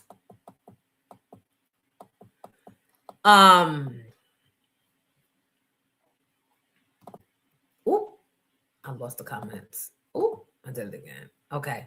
All right, we got to get into the Tyra because Phyllis Von Stickney's calling at 9. And today is my Friday. That got plans for the weekend? I have Friday night plans. So I created an event called Jack and Chill. And it's just for the moms of Jack and Jill to hang out like after work, get together where we're not doing business and we're not handling our kids' business. And we can just Jack and Chill. We're Jack and Chill, right? Oh, AZ's birthday's coming up, March 9th. What would that make him? Is that Aries?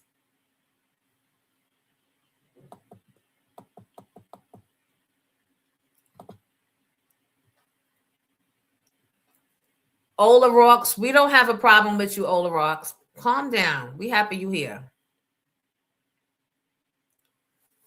Create a Blanca instead of Carmen. We already got one. She's about to be selling freaking fruit on the West Side Highway. She keep fucking around. Pisces. Ah, Lucy B. Thank you, Sherelle. Thank you. Thank you, Nikki Blue.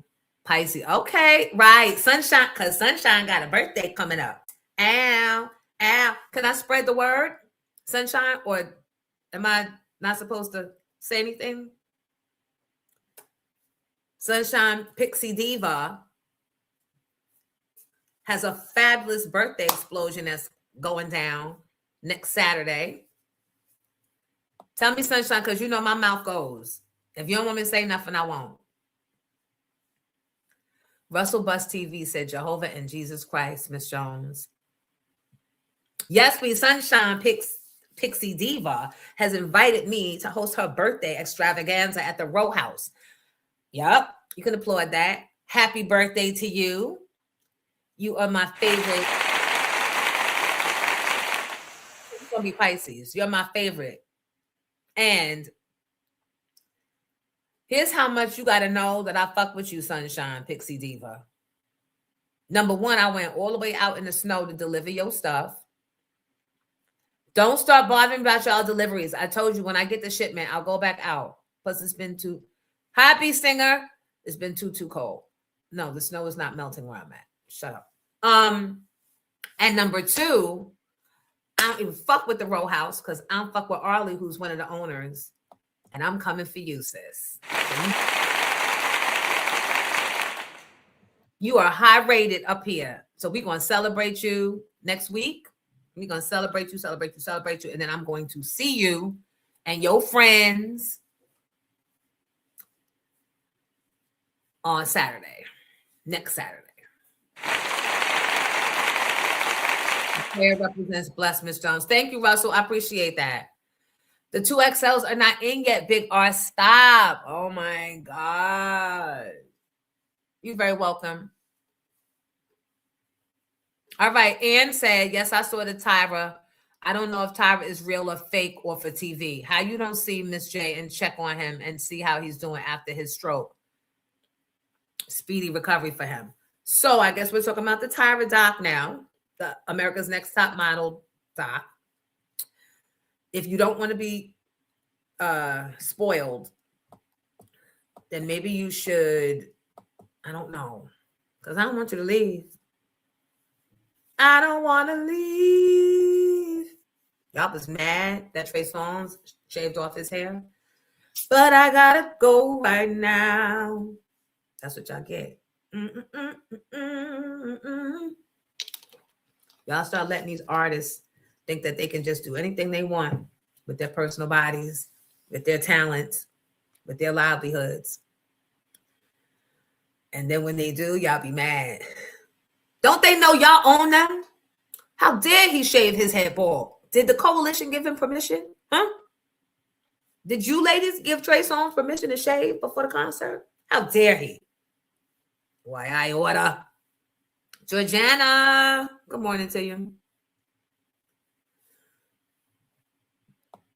Chalk Girl is so sweet.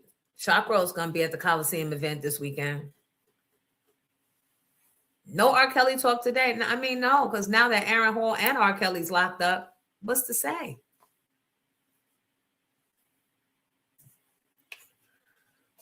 R. Kelly followed Aaron Hall all the way, and then he jumped in front of him, and now Aaron Hall is now he in the jail. Nikki, that seems to be the sentiment about Tyra.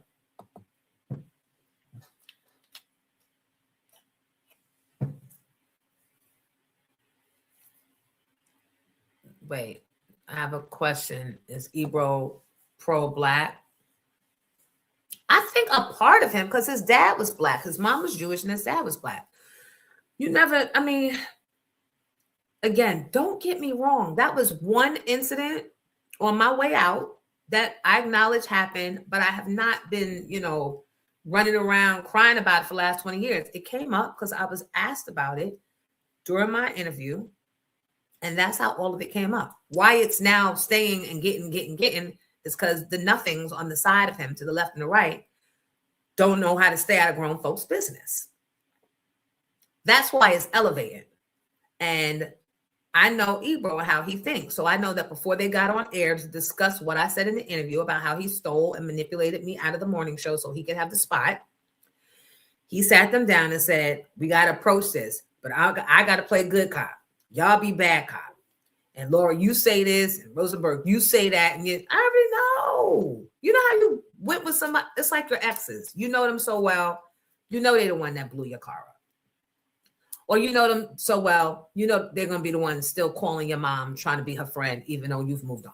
You know how you know someone that well? So that's why I know they sat down, they planned it. I'll be the good guy. I'll say, oh, she's a friend of mine.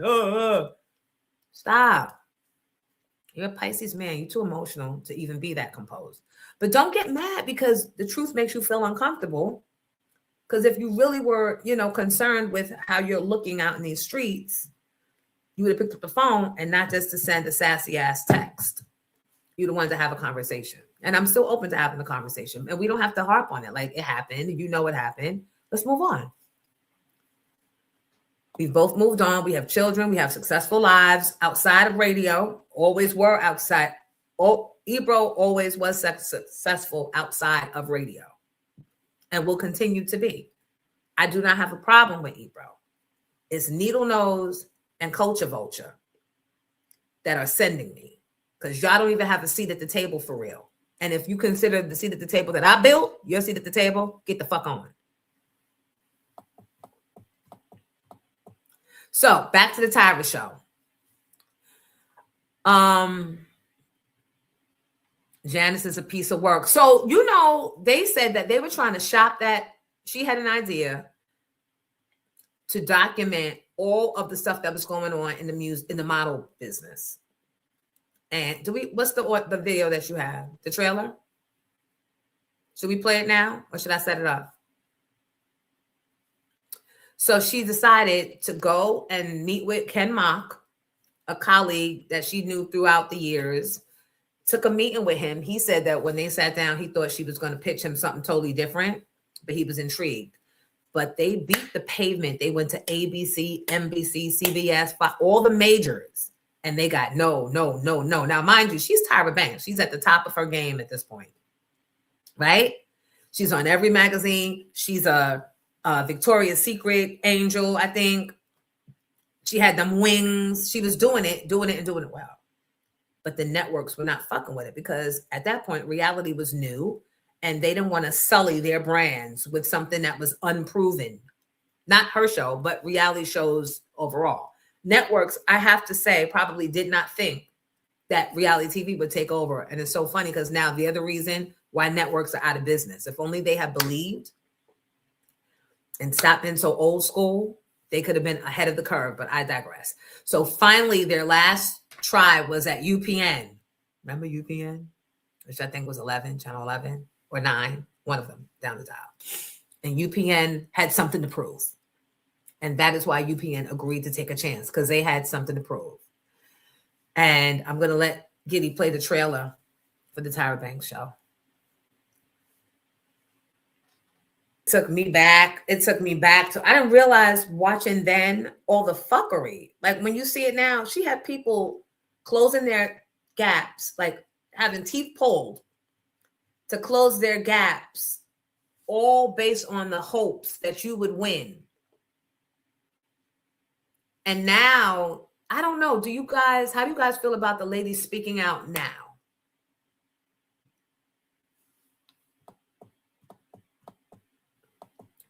Mimi Chase, yes, I would absolutely host a singles event. I want to know why Kenya Barris wasn't mentioned. The credits show he was an EP and creator.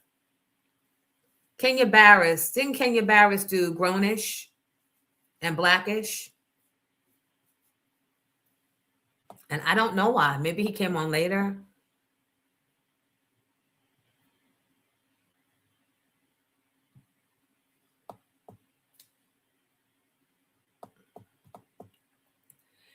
Eva Marcel, aka Eva Pigford, is the main one who has large success from that show. And Yaya, yep. And the one that married Peter Brady. Well, I don't know. I think they're divorced now, but she went and married Peter Brady from being on that show. Oh, remember Takara? Is she on the episode? Did I miss her?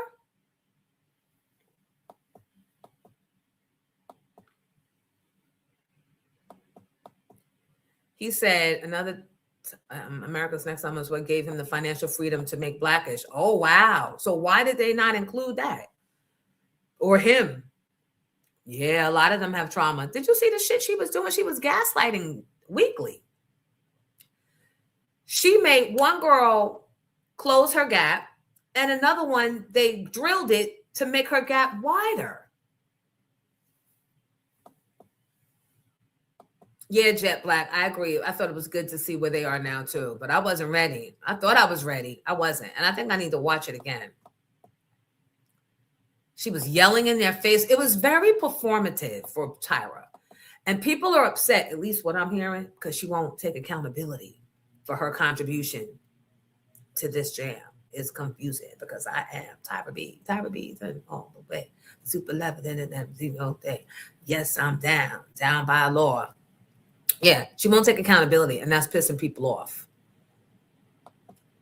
The real tea is the ones who are not invited. Eva, Yaya, and Takara, and Tiffany. So you know what that means, right? Giddy gonna get them.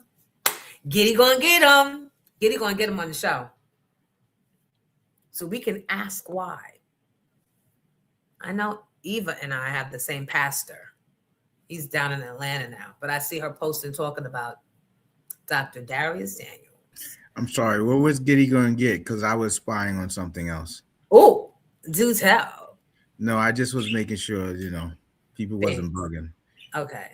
Eva, Yaya, and Takara and Tiffany, the next top models that were not invited to the documentary. Well, what did you speak about that Giddy's gonna get? Them. Who? Mm-hmm. Yep. Just pay me no mind. You know, I just be talking sometimes. Okay. A lot of them spoke out during COVID when most started rewatching, and some even before that.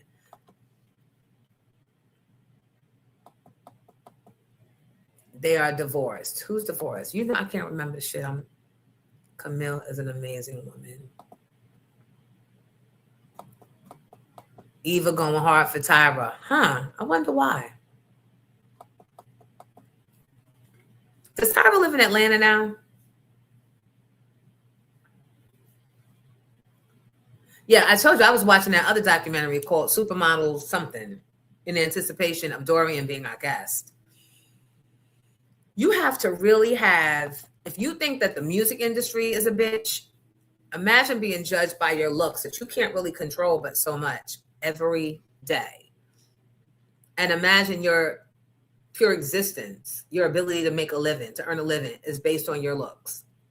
You know what type of pressure that is, J-Lo? Because she insured her behind. Remember she went and got an insurance policy out on her little...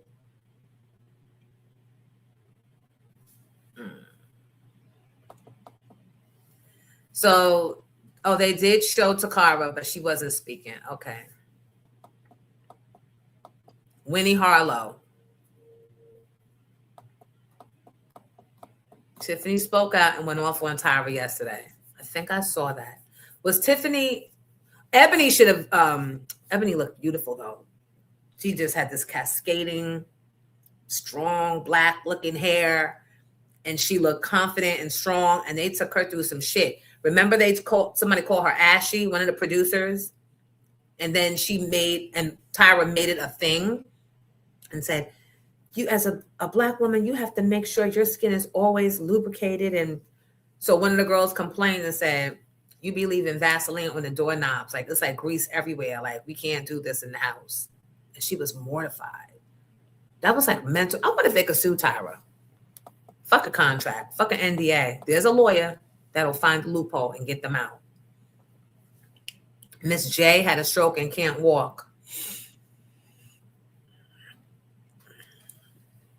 Miss J and Wendy Williams was both a mess. So I'm not saying anything except that y'all know how I think. I say that sometimes when you're not doing right by the Lord, God will punish you in ways that only you can understand. Self included. Ladies and gentlemen, our guest has arrived. Look at you. Give it up for Phyllis Yvonne Stickney. Good morning. Greetings. Hello, my sister. How are you, beautiful? I'm hanging in there, queen. How about yourself? I am grateful every day above ground. Do you hear me? Every day above ground, I am grateful that I'm still here to get it better, do it again, and make it right. Well, you're looking wonderful. I love the energy. Thank you. I was like, okay. I got up early this morning. I got up this morning to make prayer, and I was like, okay. So I gave myself an alarm so I wouldn't go back. You know, traveling what is it? That it's not even jet lag. It's just these days traveling is not it's different. It's a journey with TSA and all the stuff you got to do. Even with TSA let me turn on some light. You know, I usually travel with my ring light, but this time I was so busy rushing that I didn't do my ring light. So I got to put some light on this melanin up in here. Well, you look so wonderful. Woo, girl, always. It's all right. Get it together. Or not. You're right at home. This is why my banner got all these dents in it. Every morning it falls on me. Every morning I'm battling. It's falling and I'm late. Baby, listen. So I'm like, okay, here we go. No ring light. Because I moved. Listen. When I tell you, I wrote something a long time ago talking about being an actress is a moving experience, right? Because when I first got in the game, I used to move literally every weekend because I didn't have a place to live. And so I knew that if I stayed with someone Monday through Friday, by the weekend, they wanted a break. So I'd find someone else to hang out with on the weekend that it was good, that was like, oh yeah, you come hang out the weekend, come on. So literally nobody knew what I was saying and how true it was. But I wrote a long time ago, I started developing that material about being an actress is a moving experience. And recently I moved, not for, which I bought property down in Arkansas where I was born. Long story short, I wanted to get it fixed up for rental, right? I wanted to have it a certain way. And so I had moved closer to my property, but I was renting another little house. When I crossed the threshold, I will never forget, Spirit said to me, you're renting when you should be getting paid rent. So I heard it and I thought, okay, thank you, universe. This is going to be a short-lived experience. Little did I know, Miss Jonesy, how short-lived it was going to be. Because the pipes were poisoned. They were galvanized pipes, which were outlawed to use in residential properties in 1960. So I'm brushing my teeth, doing everything one does with water in one's home, right? This was December 3rd. I just moved again into my property this time. I was like, you know what? Let me go to my house. Right. Because what I do know is I don't have galvanized pipes. What I do know is, yes, I want to update the bathroom and kitchen. But what I do know is that I'm not trying to poison me. I had to go to the emergency. It was a mess. Because Are you okay? I'm okay. I'm just finishing 3 weeks of medication. Thank God for the plumber. I believe strongly that the ancestors and the Most High look out for you, because I was supposed to be in New York, but something it was right around the snow situation. So the flights kept getting delayed and then canceled. And it was right until I literally was going to be here for one day and then have to turn around and go right back.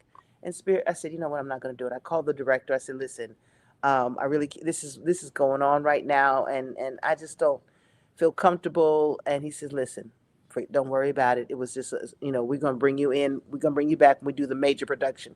This was just in-house to get everybody, to meet everybody. No big deal. You're fine. I'd rather you stay and don't deal with that finance and that emotion. So I relaxed. When the plumber came in, now mind you, I told the owner that, took pictures of the water's brown and what's going on. Never thinking anyone would do this. So, but when the plumber came, even though we're in what you call red state, we're down there, we with the good old boys and things like that. This good old boy told me, ma'am, I want to tell you something. When he came in, he says, I know what's wrong with the plumbing. He says, but I want to play you something. He says, they don't usually save these messages and play them to it, but for some reason, they sent me this whole message, and I want you to listen to it. Bottom line, the owner was saying, yes, I need a plumber to come out. And they asked her, what's the plumbing issue? Well, there's galvanized pipes. And the tenant goes away for weeks at a time. And she came back and complained of rust in the water. He looked at me with a little red on getting a little crimson in his face. And I knew he was moved, He said, ma'am, galvanized pipes were outlawed in residential properties in 1960. What she did is against the law. So I hurried up and got up out of there. But it has been a moving experience because I had just, gotten set up and, getting ready to put the contact paper in the kitchen cabinets and, You're thinking that you're doing all of that under the guise of renting to somebody else. And all along, God knew it was in preparation of you because he was saving you. It was in preparation for me. Well, because it was a rental property, because my rental property was 3 blocks away where I could just walk while they were doing the renovation. Right. So so this lady's rental that was temporary, God was like, no, baby, you need to be in your property, right? Not paying rent, right? Not being poisoned, And when I got there, I kept telling my cousin, you know what? I kept thinking, I call it the little house. He said, girl, these rooms are way bigger than that other house. And they are. So it was like sometimes the blessing is right there. Right. And you're busy looking at and you busy looking at other, because I had this fixed, I want it to be like this, and I want the bathroom like that, and I'm not gonna. And the spirit was like, girl, wait till you see what you really. I'm glad that because now you can stop wasting money pouring into a poisonous freaking house. And put it in my own. It and ain't got no rent. I was like, what? No rent? I won't know how to act. Right? I won't know how to act. Right. I've been having a mortgage or rent for so many years, but now it's like, what? I won't have a mortgage? I won't have rent? What? I could take that money that I was wasting with, and the thing that's really, I have a legal case. I didn't want to go there, but because the woman still hasn't accepted culpability. She actually said to me, when I said, well, I need to go to a hotel. And she was like, okay, well, I'll let Albert know you won't be there when he's doing the work. I said, no, the only reason I'm going into hotel is because the water's not safe. Well, the plumber didn't say that in his report. Actually, after you got there, you made the report. I said to myself, you know what? Is she joking? Is she trying to say like, oh, I brought the galvanized pipes here? Oh, I brought them with me when I came 3 weeks ago. Oh, okay. No, this is what she does. She was just waiting for you to catch on. Yeah. This is what she did with the person before you and the person before them. This is not news. And if you check documents, you get a lawyer to look, they're going to see. I have got the documents, or this woman lied. Because as a property owner, I know certain things. It was a couple of things that I said, and I laugh now because they're the owners, don't live in the state. So they have the caretakers who are people of color. So one of the things I asked the owners was, well, you said the converted garage. You converted the garage into a bedroom. I said, did you do insulation in there? Because I'm thinking it's going to be cold or whatever. She said, oh, yeah, we did.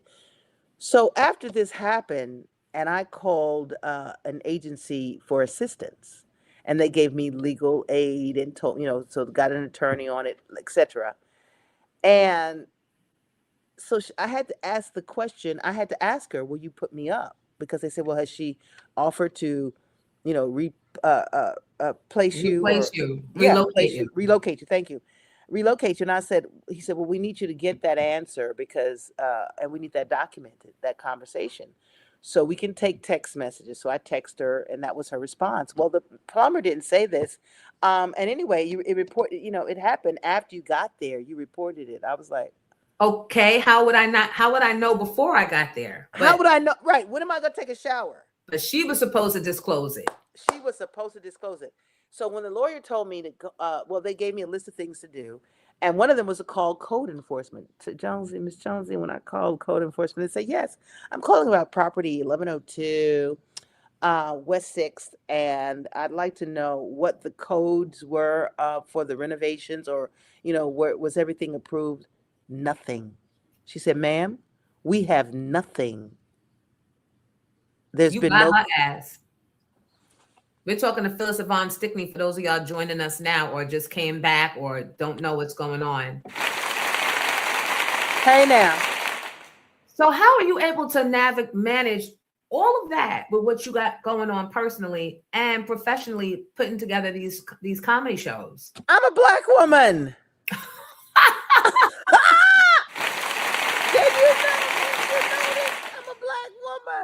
We do everything. That's a fact. That's a fact. The best thing God put on the planet. I said that earlier this week. I said all that we're going through right now is going to shift back, because while they have the power now, the fake power, they are not doing anything with it and still getting mad. And it's going to shift back to us to come and clean up everything like we do. So it's like, this is what being an artist, you and you're a mom.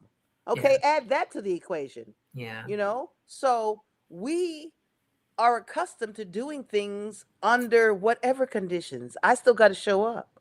I still got to be funny. I still got to find the funny. I still got to understand what the funny is. I still got, and so that's it's just how I'm built. I've been doing this for 4 decades, right? So it's almost like second nature. I get emotional about my personal life. I tell people, but not business.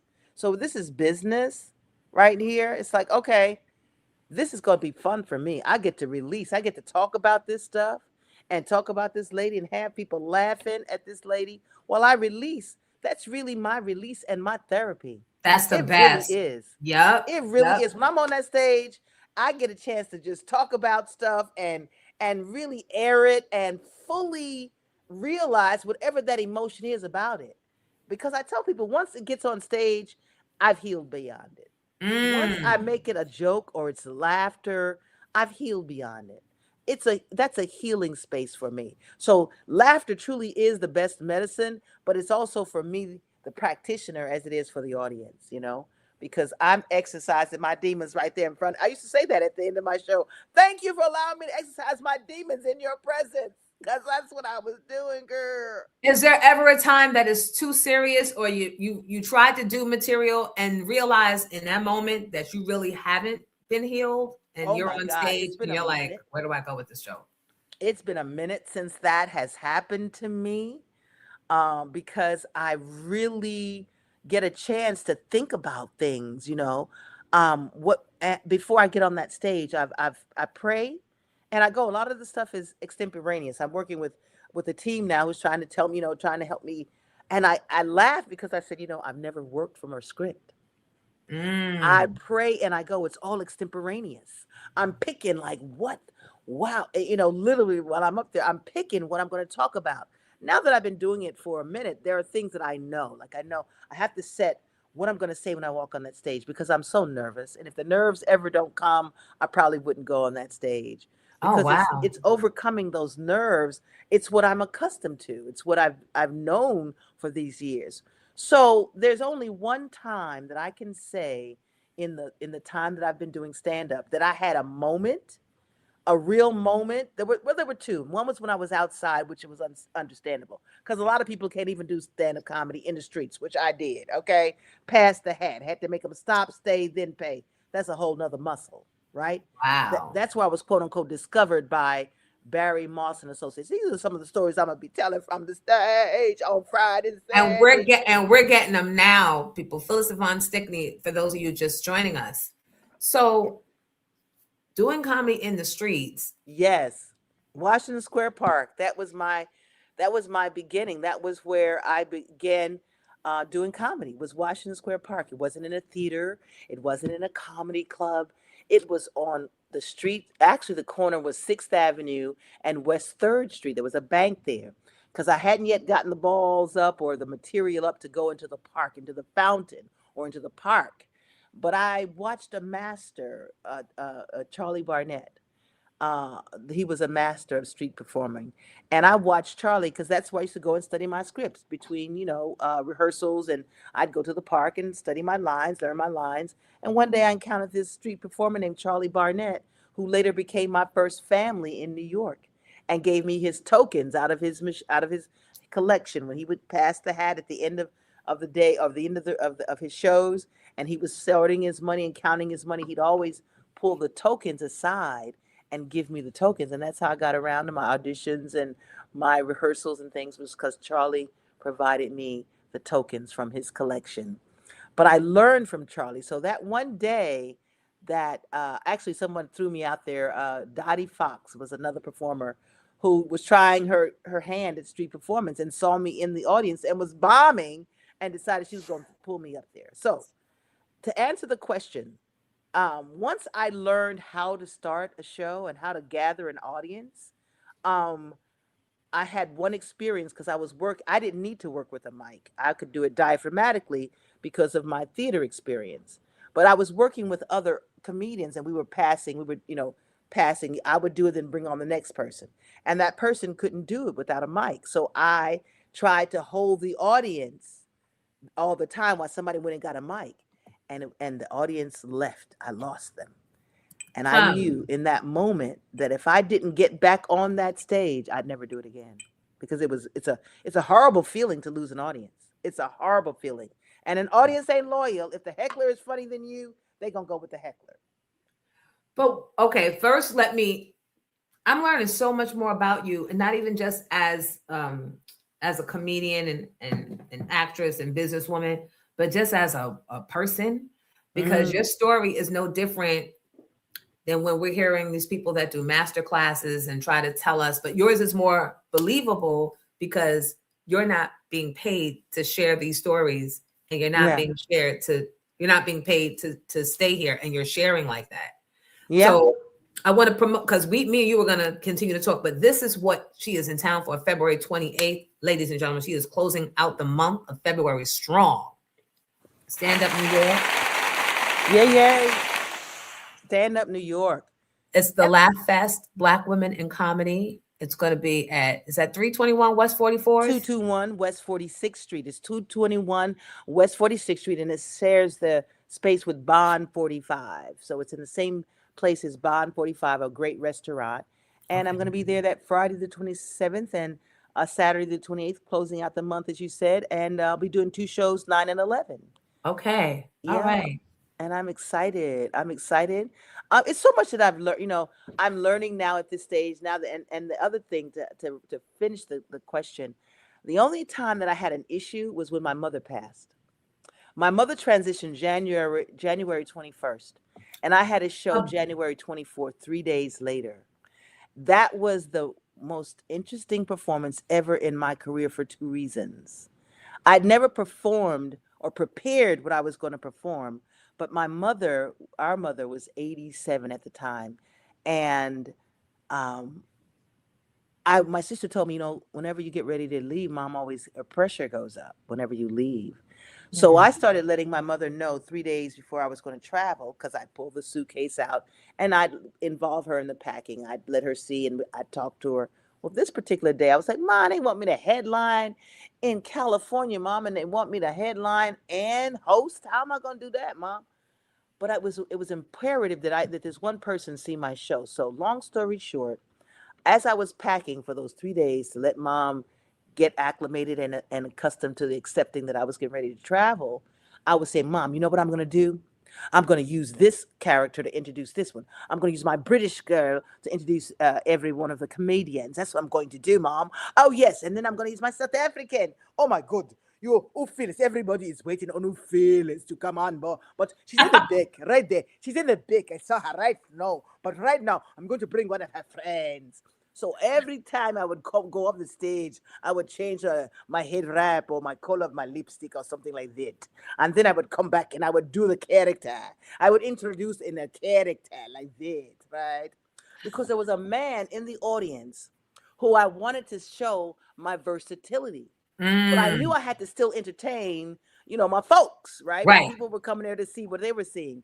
So that was the moment that I realized, and I remember when I got in, oh my God, I got in the theater. It was at Regency West. And I told them, I said, my mother transitioned, but please don't mention it. Tell the host, tell no one to mention it, because I didn't know what it would do to me if I fully discussed. Got present. If I fully discussed that my mom was gone, right? And I was there with her when she transitioned. And so it was just a very special moment for me for so many reasons. Those are the only 2 times. But when I got on stage that night and I thought, oh my God, I did this for Mom. I talked about all this and I told her, this is what I'm going to do. Oh yeah, Mom, I'm going to use my South African, and then I'm going to use my British girl, and then I'm going to use my Caribbean, going on and whatever. I have to do it, right? I have to just change myself so I can tell the people them who are come for the stage and whatever. And so, but I'm thinking, I had to really think, like, how are you going to do this without and entertain everybody? Still be entertaining, but I knew that his name was Bob Zoff. I'm going to call his name. Caucasian man who's one of the owners of the Simpson franchises. And one of the most important things that he said was, you make Robin Williams look like he's standing still, look like he's remedial. Wow. And I said, yeah, because a lot of people, if y'all haven't seen Phyllis Yvonne Stickney, y'all need to come on and get yourself in the house now. I'm telling you, black folks, we wait to the last minute. Black people, we got to start waiting to the last minute. Black people, Listen, I was supposed to be at Comedy in Harlem tonight, and I had to cancel it because the tickets were so slow. And I'm like, Comedy in Harlem is too small for the tickets to be this slow. So I said, maybe guys are getting comfortable seeing me here every day. Don't make me cancel this to get you to come there once a month. You see what I'm saying? What's up? You know, we got to get it together, people. We people, fam, because it's the same thing. And what we don't know. So I also try to educate. And that's the difference between, I think, the comedy that I do. A lot of people ask, well, why aren't you on this with that and the other? And it was something that Mr. Zoff said. I couldn't say it. He said, well, you know, you intimidate them. I think they intimidate you. They're intimidated by you. Yeah. Because one thing I do when I'm on the stage, I don't talk about profanity. I mean, I don't talk profane and vulgar. I can MF you and, you know, F you and I could, but to what end, right? Right. I remember that a 6-year-old girl was in my audience and taught me a lot in Delaware. These are the moments that have shaped how I do what I do and why I do it. Because it's not just for the yucks. I'm not just up there for the yucks. Mm-hmm. I want the yucks, but I'm trying to give you some information. I'm trying to drop a little gem here and there while we yucking it up. Right. Because I remember George Carlin. My heroes were Richard Pryor, who gave us the black idiom, gave us the black family, different than I say Damon, because he embraced us, not laughed at us. He was with us. So it was a different feeling. Right. And Lily Tomlin, because of her characters, Dick Gregory, because of his political acumen and how he was able to lace it. And that became my comedy baba, right? When he gave me the torch of leadership, if you will, which I did receive by the way. Congratulations. So at this, thank you. At this juncture, you know, I said to someone recently, another comedian, I said, you know, but you guys never invite me to the stage, you know. You know, I'm one of the vets, but you guys never invite me to the mic. And I know why. You know, I didn't say that to her, but I knew why. I remember when it was certain people, I'm not calling no names, but their initials is Joe Torre. I remember. Oh yeah, cause see, Mama, I'm queen. This is entertainment. Like I tell them, I'm not the queen of comedy. No, I'm not the hoe of ha ha. I'm the empress of entertainment, and I've been out here long enough to tell y'all what y'all didn't do and what the truth is. And the truth is, y'all was saying, get that off the stage, get that B off the stage, because I changed the vibe. I changed the energy in the room. When I got on the stage, I used to get on and act like I was mopping it or sweeping it, and that was my way of saying, oh my God, I got to clean up the stage. All that filth just came out their mouth, because I wasn't going to talk about, I tell them, I'm not talking about my P or your D. It's not that funny or important. Okay. Listen, the fact I'm still on the not getting invited to the mic. I mean, you know, let's keep it 1,000. That's what I'm saying. I'm back with a vengeance. I got something to talk about. Y'all better come and hear me. Y'all better come here, because I'm gonna tell about it. How about certain people? I ain't gonna call no names right now, but how some people complain about people not paying them, and they complain about not getting paid. Like I tell them, I'm the spook who's been sitting by the door taking copious notes. You need to come hear me tell what I'm gonna tell, right? How you complaining about not being paid, but then when you get someone like me, a veteran, and you pay them $1,000 for 5 shows? Is that what Joe Torre did? No. Joe Torre was the one that said get the B off the stage. Oh no. And not knowing what no. And Joe, to his credit, you know, like I said, later when they would see me, like if I walk in the room, everybody, this is what I tell people. I show up unannounced, because I want to know the truth. I want to know the truth, because when you see me, Miss Jones, your face go, that's the truth. That's all I want to know, the truth. You either like me or don't like me. It don't matter. I just want to know the truth. But sometimes if you know I'm coming, you can prepare that reaction, right? Right. So what I started doing, I just show up. So I gotta know who doesn't pay. Wait a minute, think about it. Who's always complaining about not getting paid and got into a whole lot of problems and trouble? Because guys in the chat can drop some thoughts. Drop some suggestions of who. And I was devastated, you know. And the thing is I'm not, you know, my manager says that some of the stuff has to be, you know, sensational, because I never really talked to about people. I'm not looking for beef with nobody. No. I'm not looking for, you know, But it's like the truth is the truth is the truth is the truth. And that is the hardest. I'm navigating that right now with a former co-host of mine. It's the truth sometimes makes people have to look at themselves, even if your interpretation of what you experienced, they may not remember. It does not mean that it did not happen. And the age we're in, where everyone can run to a platform and just talk, I don't ever want to be looked upon as I'm click farming when I'm simply being interviewed and answering a question honestly. And maybe while I'm answering it, I'm doing some self-reflecting and getting some therapy and some release, but nothing more than that. Trying to navigate that and still stay friends or industry friends or politically correct is the hardest thing. It is difficult. Well, it was Monique. It was Monique. Nobody. Oh, Sinvantre got it. Yup. Sinvantre. And I'm opening for them in Vegas, right? Because I'm thinking, mind you now, I know I'm a vet. So when you come to me and ask me, first of all, you ask me to audition. I humble myself. I audition. Yes, mouth open. Yeah, drop. Then you set the tone for the disrespect, because she wasn't really expecting you to go for that. And when you did, she said, "Oh, and I'm just throw this." No, I don't agree with that. I think this way. If I hadn't said it, then that would have been the reason to not invite me. Okay. Because you don't know. Here's the reality. Think about it. These people get on the mic all the time. Let me keep it 1,000, because this is part of my journey. When you get the mic all the time, you get a chance to perfect your stuff. You get a chance to hone it. I got to be brilliant whenever I jump out, even if I ain't been on the stage for 2 or 3 years. Okay. So she wanted to see what you're doing now. Gotcha. So still, it wasn't sincere. It was still like, you wouldn't ask Paul Mooney to do it. He was in the audience, by the way. And I noticed all the people that had been assembled, and I was like, oh yeah, she called everybody and said, yeah, I guess we're gonna come on the stage tonight. Whatever. I mean, that I don't know, but it was just interesting, the people that were in the room that night to see me, right? But I can't be mad.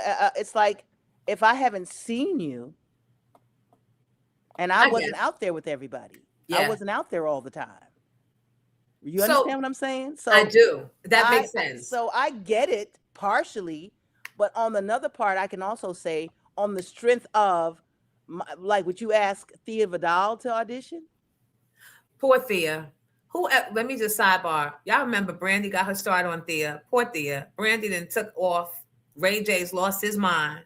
And where is Thea? Hi, Thea. She's still doing the she does the cruises. Let me keep it 1,000. She's out there. She ain't, she does the cruises. Good for her. That's a good pivot. Right. That's a good pivot for her, because then again, I wouldn't want to be Brandy. You know what I mean? In one way, you're like, oh my God, Brandy came on her show and blew up. But who wants to be Brandy or that daggone Ray J? You're right. And we love the Thea show. So I'm glad she's still making Thea went on, and she was the first, I think, that was had her head title, I think was Thea Vidal. And I'm pretty sure, she's grateful for that, but she's doing tour cruises, which I would love to do. Let me keep it 1,000. And just what you said about having to cancel because we don't show ticket sales. And they what come we don't at the last minute. And family, let me just say this to you.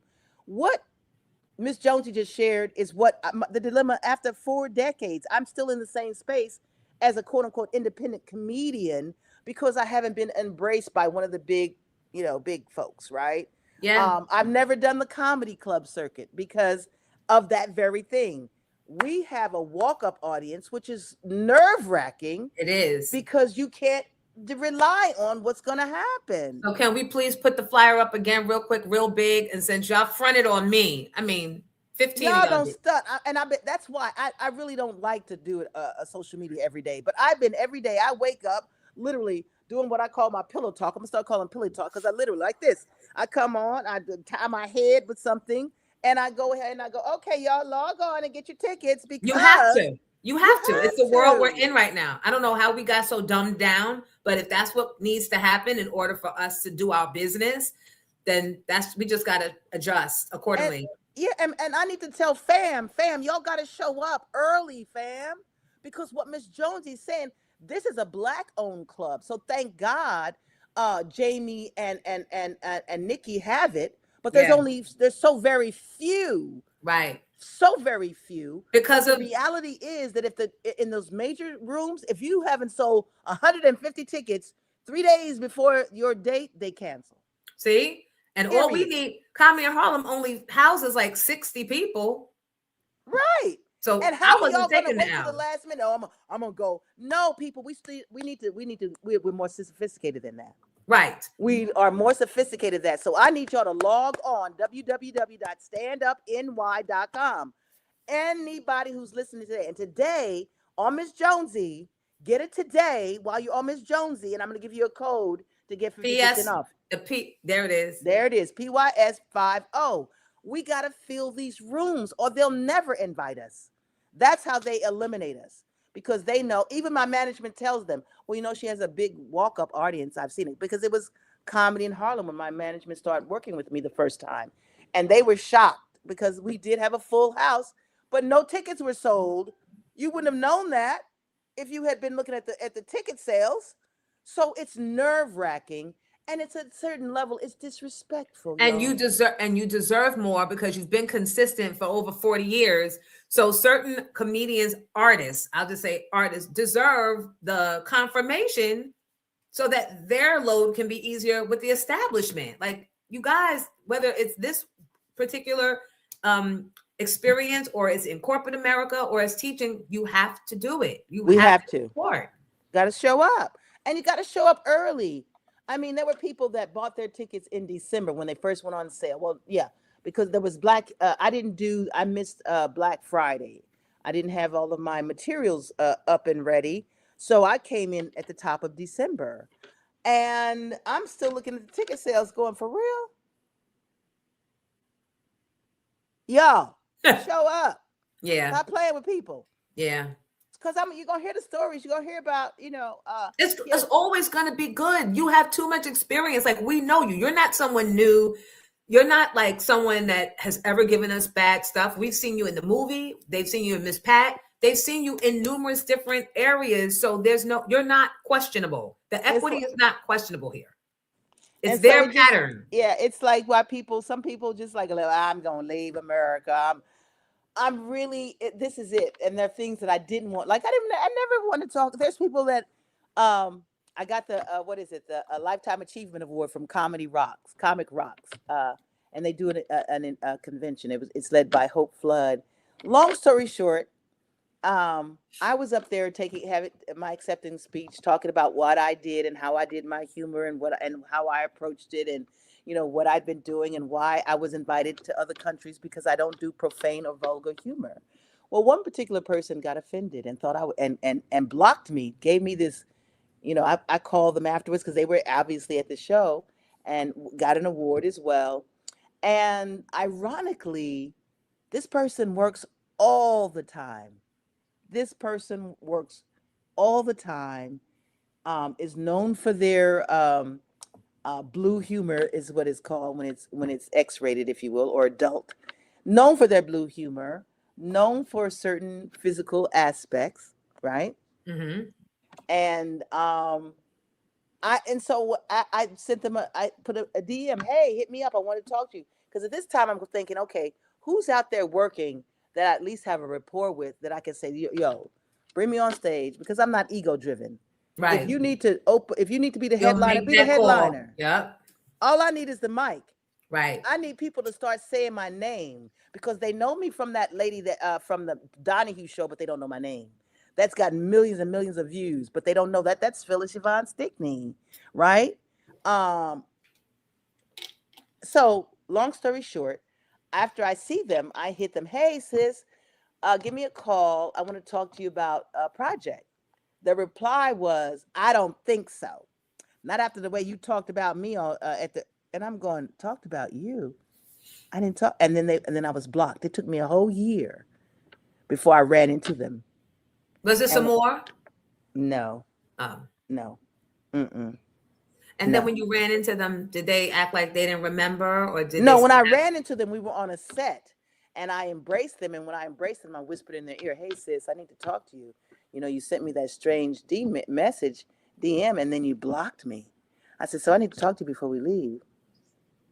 And so at the last a shot when we were about to wrap for the day, I met them on set. I said, yo, do you want to go to your dressing room, my dressing room, or, do you want to just go here off stage? She said, we can go right here.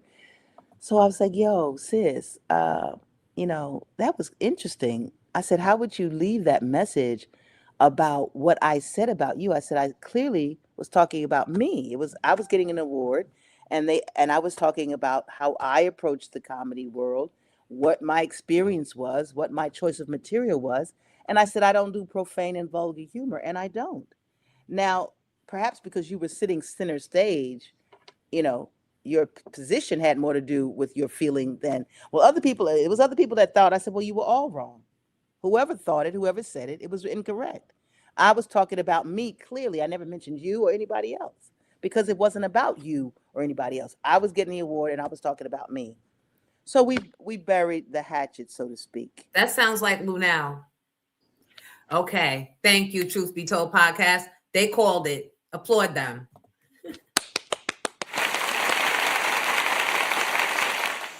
And like I said, no tea, no shade. I'm not mad, but it was hurtful because I'm saying, because they went into this. Oh, I respected you, and I said, and I had a lot of respect for you too. I said there was one thing that you told me years ago that I would always remember.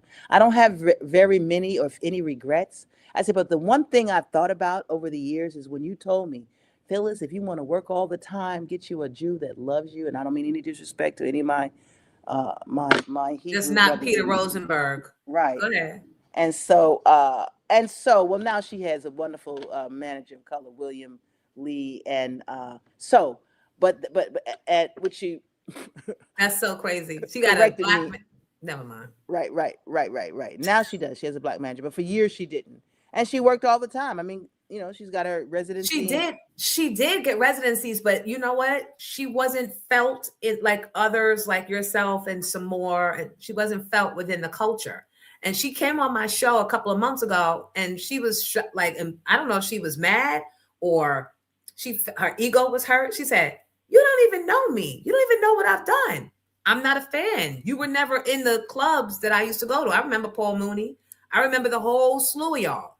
I don't remember seeing Lunel. And Lunel, I mean, to her credit, everybody has their niche, and what I say about what one can learn or what I can glean from what she did is what she said. She wanted to work all the time, but I made a choice like they made choices, or maybe they weren't aware of the choices and where they pigeonhole themselves, because it was always liquor involved. It was like she was the quote unquote drunk comedian, right? Yeah. So that was how, whether it started because she just happened to be a little tipsy when she got on. There were comedians that have had successful careers playing quote unquote inebriated characters. So like I said, no tea, no shade. That just wasn't my choice. It wasn't my choice to talk about how many people I'd slept with and what it was like. That wasn't my choice. And like I said, I'm not clowning nobody, because how you do what you do, but the fact that you came from me, because I was talking about me, was my issue. Because so, as my granny would say, only the hit dog holler. That's what we put in the comments. That's exactly what we put in. That's what we put in the comments. I wanted real quick, and then we get off of Lunel, because this is not a Lunel. We are not trying to. Ain't nobody mad. Nobody's mad. But recently, I'm glad of everything she's done for herself, and the fact that she's been able to find a residency and find a place that works for her. I'm just looking for mine. I want my flowers. I tell you who is a little mad. The Jennifer Hudson fans. They're mad because last week Lunel went on a video and said J. Hud. They asked her opinion of Jennifer. Oh, I Hudson, saw that. And she says she thinks she's illiterate. Like, of all things, she goes, I know her family got slaughtered. I know she's an amazing singer, but she just seems illiterate. And while she's saying that, she's sounding slurry.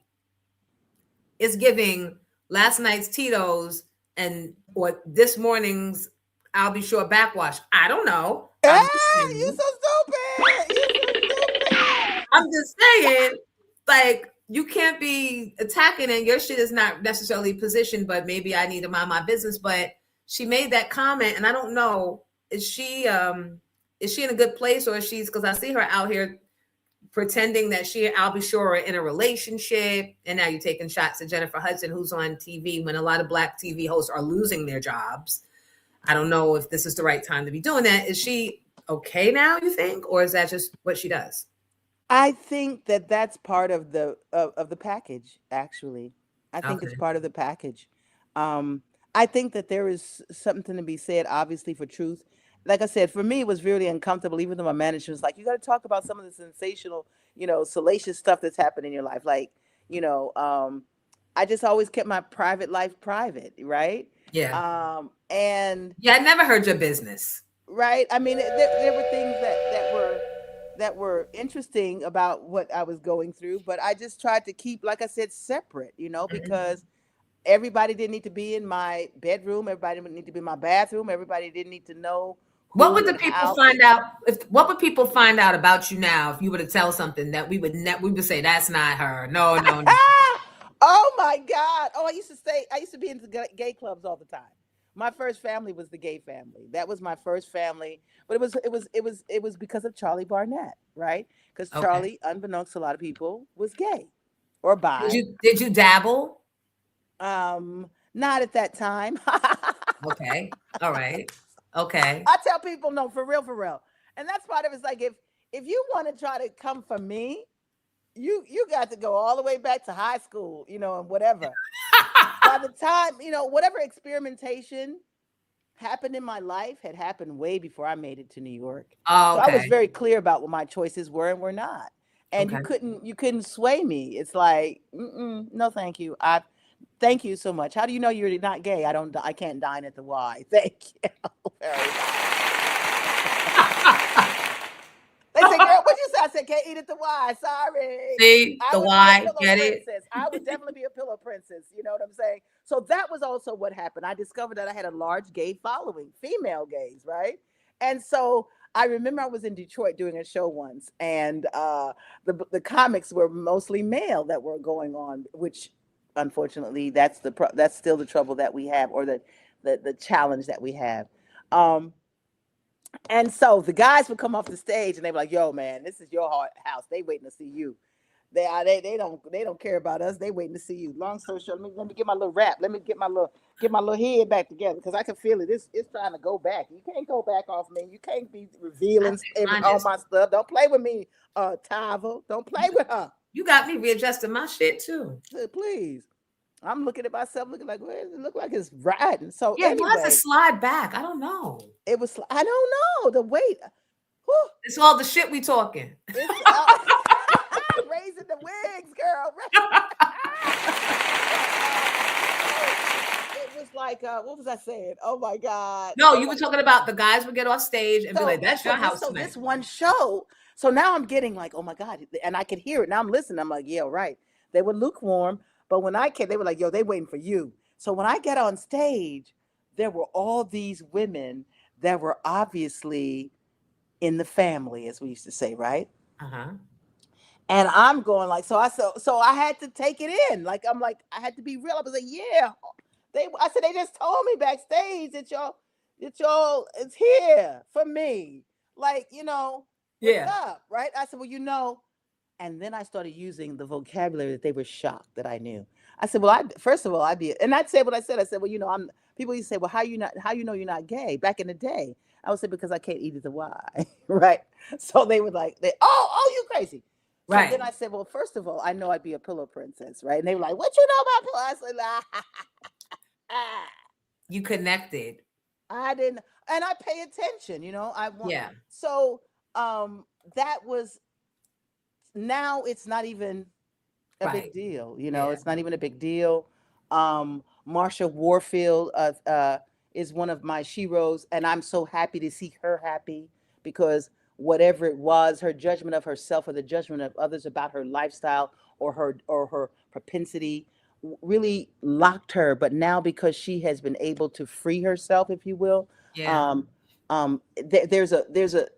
a lightness of being within Marsha that I appreciate, just as a human being, because I think regardless of who we are, we have a right to be happy. We have a right to. I don't judge, because this ain't. I can't be the judge of someone else's choices. I can't be the judge of what lifestyle you live or choose to live. That's I know that exhausting. I've been through things in my life that I tell people I have if I decide to be gay tomorrow and told them what I done been through, they were like, "Oh, how did she? It's a wonder we she like men." Listen, and there's way worse things. Not that that's a bad thing. There's way worse things you can be. And listen, I tell people I have an aunt that was, God rest her soul, but I used to say my Marsha mother used to roll Warfield her eyes Night at me. Court, right? My mother used to roll her eyes. She used to get mad when I would say, "Mama, you know, so my ain't they like girls, ain't they like women." I said, I've never seen Aunt Faye in a skirt or with a man, right? I said, and she always got single roommates, female roommates with children. Come on. I said, well, if she's in the closet, the door is open and the light is on. Phyllis Yvonne Stickney. Put the flyer big again. Please, people. 2 nights. Y'all got to come and have some fun with us. Come and have some fun with us. I have to tell some of the stories. I have to tell, like the first time Roberta Flack, God rest her soul, who was my godmom, told me, Easy, she called me E or Easy or E. She would say, E, you got to get out and you got to be seen with the right people. You got to get to the right places. We got to get you out there. And so one day I'm in LA. She takes me on a shopping spree and she says, I'm going to introduce you to Quincy. Yes, the late Quincy Jones. The late great Quincy Jones. So when I tell you about my date, my escorting, because it wasn't a date to me anyway. It wasn't a date, but I was so excited. The limo came and picked me up, and we drive through the streets, and we get to Bel Air, and the infamous gates. We go and he announces, yes, I'm here from Ms. Stickney for Mr. Jones. And so he drives through the gates and we go into the front of the house and the driver calls Mr. Jones and lets him know that we're here and we're waiting. And if y'all want to hear the rest of the story, you got to come to the show. I am gagging. Phyllis Yvonne Stickney. Thank you so much. That's a cliffhanger for that. Oh, it's stuff, baby. I have seen some things. I got some Richard Pryor, the experiences that I've had 4 decades. And I just never talked about it, but now it's like, it's time. Mm-hmm. It's time. I'd be saying it's time for y'all legends to start talking. Just now, Melba Moore has decided to start talking. But absolutely. If not, the stories are leaving with y'all's memory, exactly. with our memory. Exactly. And with our moving, transitioning.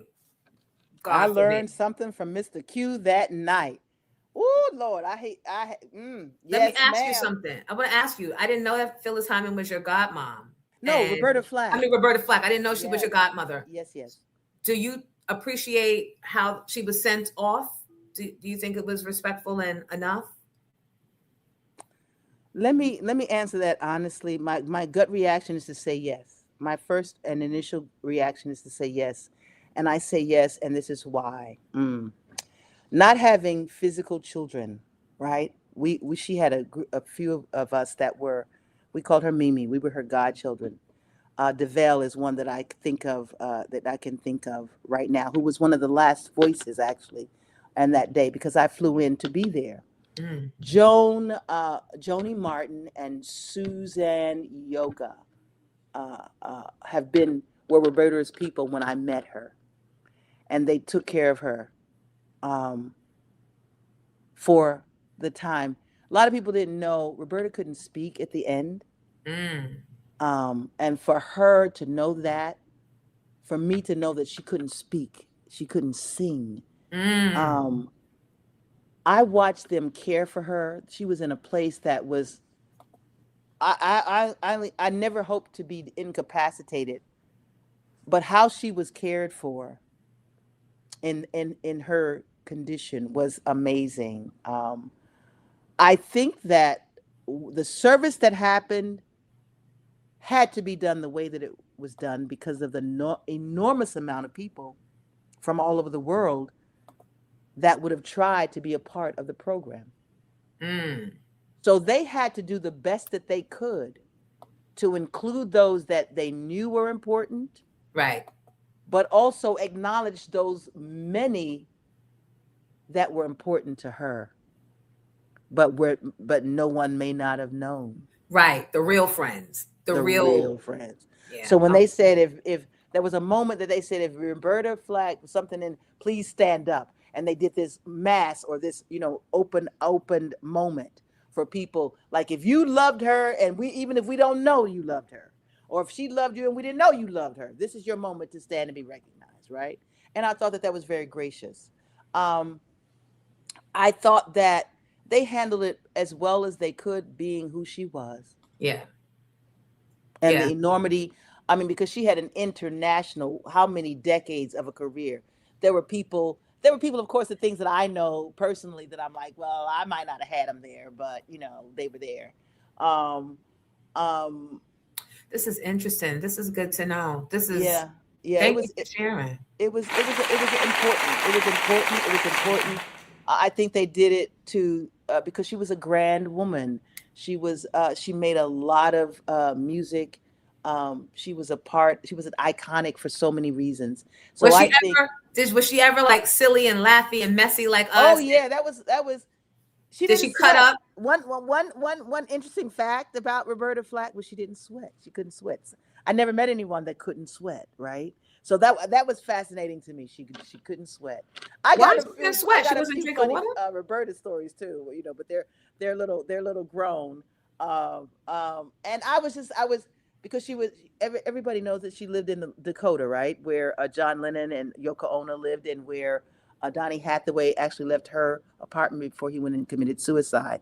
So that was it was where Rosemary's Baby was filmed. That movie about the devil's baby, if you will. And so there was a certain vibe and energy in the building just all the time. But whenever she would travel, she would always say, "E, you can stay at the apartment if you'd like." So some days I'd go and stay when she was out of town, or I'd come before she would leave and pack and have her pack her last bags or whatever. And then she had a drawer with toys that she said, and then when I opened it, I was like, see, I've never used a toy. Just FYI, that's a little personal business. I've never used a toy. Sometimes you're better off. That's what I believe.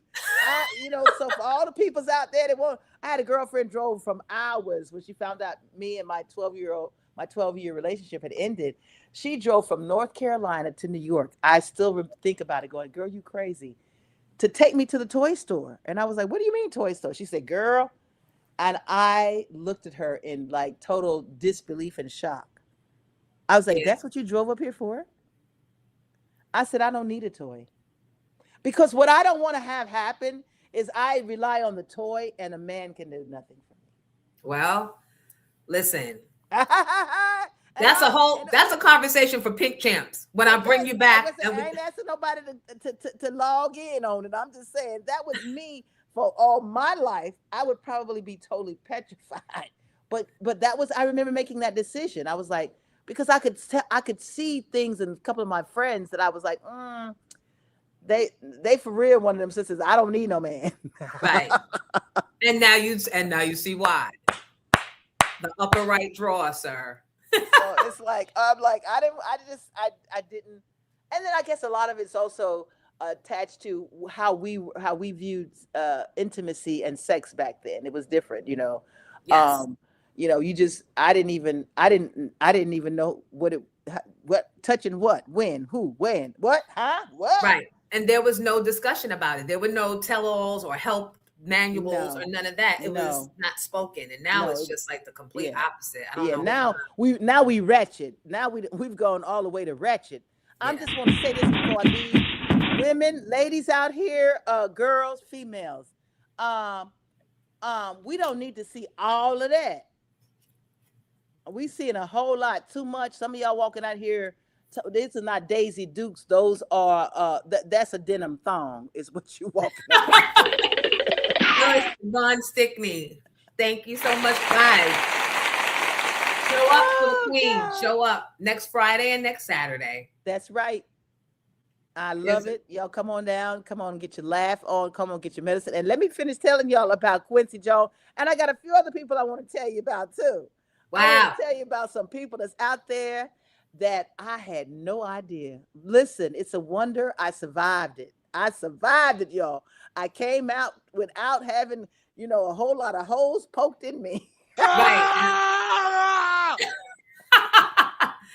Well, look, if they don't show up, that's on them. We coming for the stories. Listen, and Monifa's coming, so you know I'm gonna be there. Yes, I know. I was like, listen, so y'all know, y'all my girls, so y'all already know. Yeah. Y'all already know how that goes. So you already there. Just let me know which night you want to come. I'm gonna come Saturday because Okay. I'm gonna be at Sunshine's party at the Row House in Harlem, so I'll already be over the bridge. So. Okay, cool. Saturday. Cool. All right, so I got you on. What you need? How many? Just let me know. Text me what you need. I'll text you. I don't need a lot. It's probably just me plus one. Okay, cool. Listen, y'all get your tickets and do not delay. Do not hesitate. Go online and do it today. Do yourself a favor, y'all. Come on in the room so you can get some of this good stuff I got for you. Thank you. We'll see you soon. All right. Peace and blessings. Right. Be well. Thank you so much. Thank you. Love you. Love you back.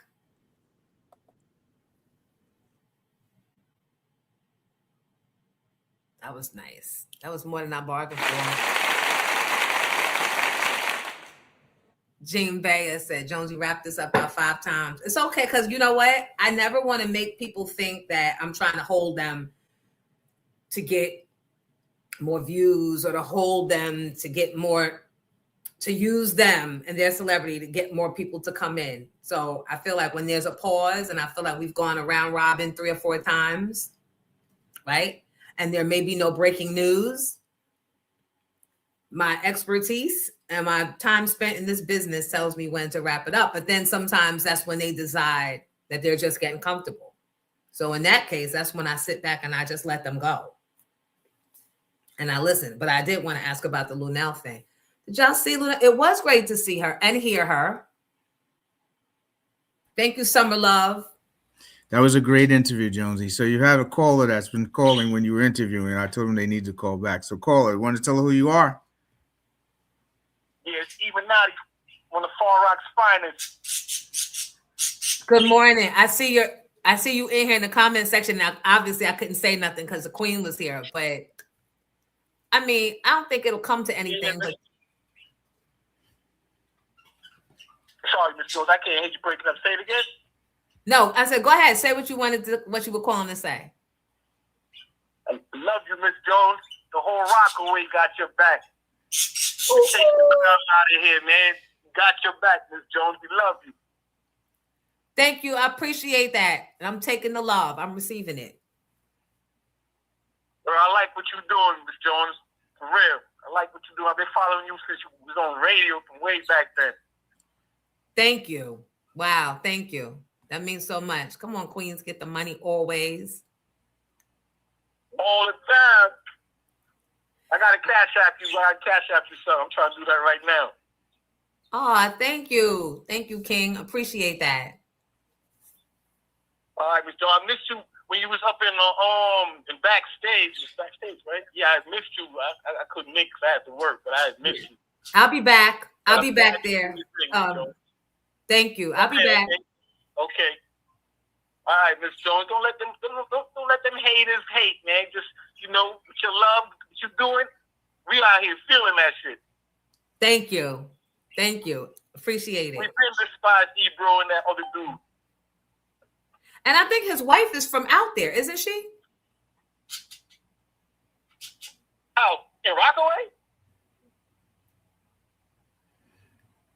Yep. Oh, I didn't know that. Yeah. And I don't have a problem with Ebro at all. It's the needle nose bitch and the culture vulture Jew that I have issue with, because neither of them would be sitting at that table that me, Star, and Buck Wild, Ed Love, and Dr. Dre built. So they don't get to talk. I feel you, Miss Jones. I feel you. But don't stress yourself, like you said, over these culture vultures, these swagger jackers. Don't stress yourself over that. You're doing the dudes. Thank you. I appreciate you. Me and wife easy out there in the streets. Bye, Miss Jones. I saw you at backstage. I introduced myself to you, and we're gonna try to come by if you come by again. Oh, yay! Thank you, sis. Okay. Bye. Bye, guys. Have a nice day. Y'all do the same. Bye, love y'all. Love you too.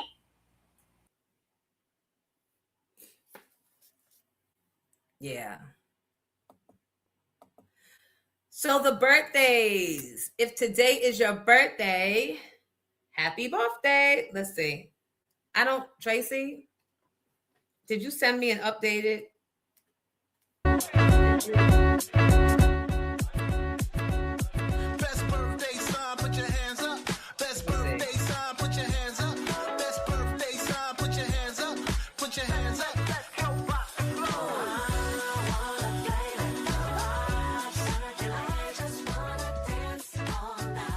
We could dance all night. It's time to celebrate. Just wanna have some fun. Best birthday son, put your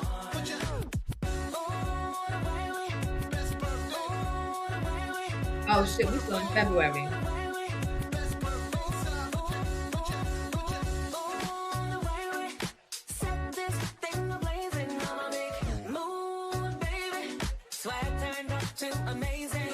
So, if today is your birthday, what's today's date? I don't even know what the date is. The 18th? No, the 19th.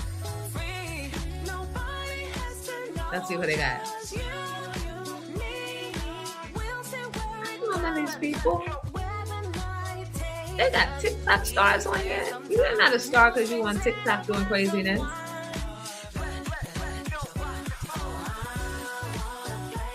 Let's see. Millie Bobby Brown, Victoria Justice, Haley Duff. Theo's birthday is today. Smokey Robinson. Jeff Daniels from Dumb and Dumber in the newsroom. And Prince Andrew, who got arrested at his house today while he was in the bathroom because the bloody Brit want no part. Big R Entertainment, I'm so sorry about you losing your dad a year ago today. But everybody has to grieve and move on in their own pace. So that's the respect and love I send your way. Joseph Langley wants to shout out his godson, Jace. His birthday is this Saturday. Happy birthday, Jace.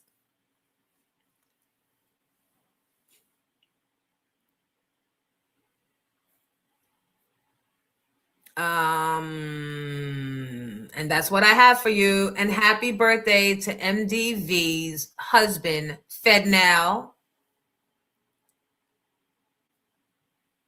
It's 10 o'clock. It's time for us to get out of here.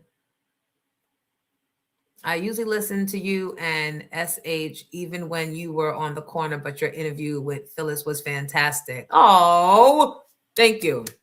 Occasionally, the kid hits it out the park. Occasionally. Thank you, James. I'm glad that you joined. For whatever reason, anybody joined today. I'm glad that you did. Hopefully you'll come back. Make sure if you do, you like on your way out, people. Thank you so much. Hit that Cash App. Hit that Zelle so the kid can get some lunch today.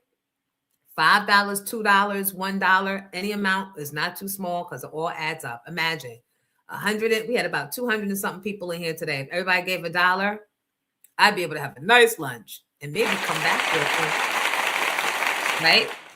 And maybe show back up on Monday.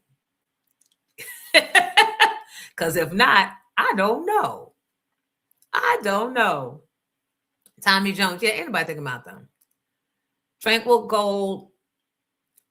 Well, continue your birthday celebration in Vegas. What's the weather like there right now? Thank you all. Thank you, Phyllis Yvonne Stickney. Can we put the flyer? Let me see. There's the flyer. That's February 27th and 28th. Please support. Please, please, please support and go get the stories. I love the storytelling.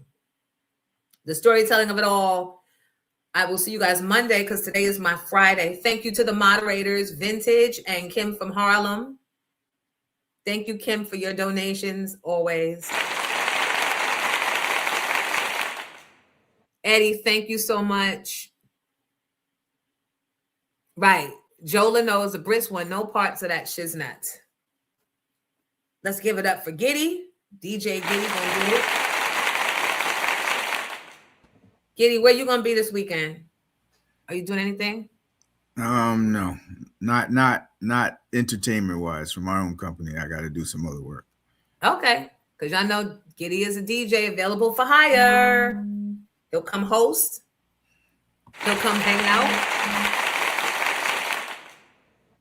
He will appear. He has sound. So if you ever doing an event, you need sound, you can rent his sound. He knows what he's doing, obviously. Thank you, Rhonda. Trinero, thank you. And everybody, thank you always for your time and your input. The shows are, tell a friend, the shows are online. And I need you guys to start, if you can, subscribing to Jonesy in the Morning, which is the page I put up yesterday that has no subscribers. So if you have the time, it's under the Pink Champ channel. I believe. I really don't know how to tell you to get there. So let me just hang up and say goodbye while I'm ahead.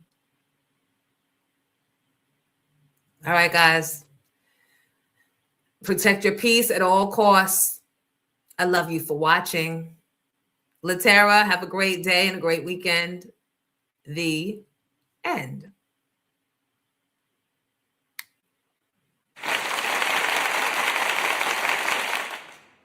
Oh, no, we're supposed to do the scramble feed. Nigga, when my name come up, respect it. Let's go. Stop playing with my fucking name. I'll drill you.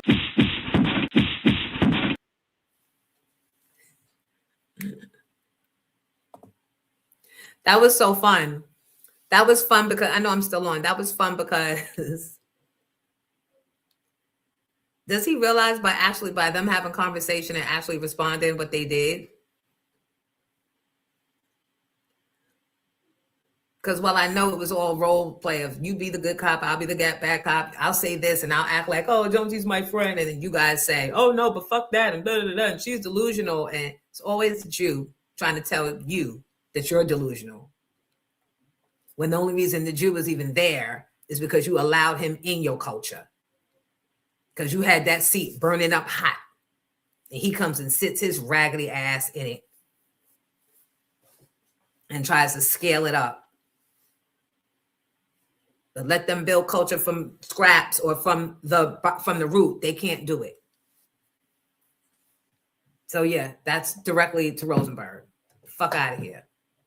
And your mango slice selling sister.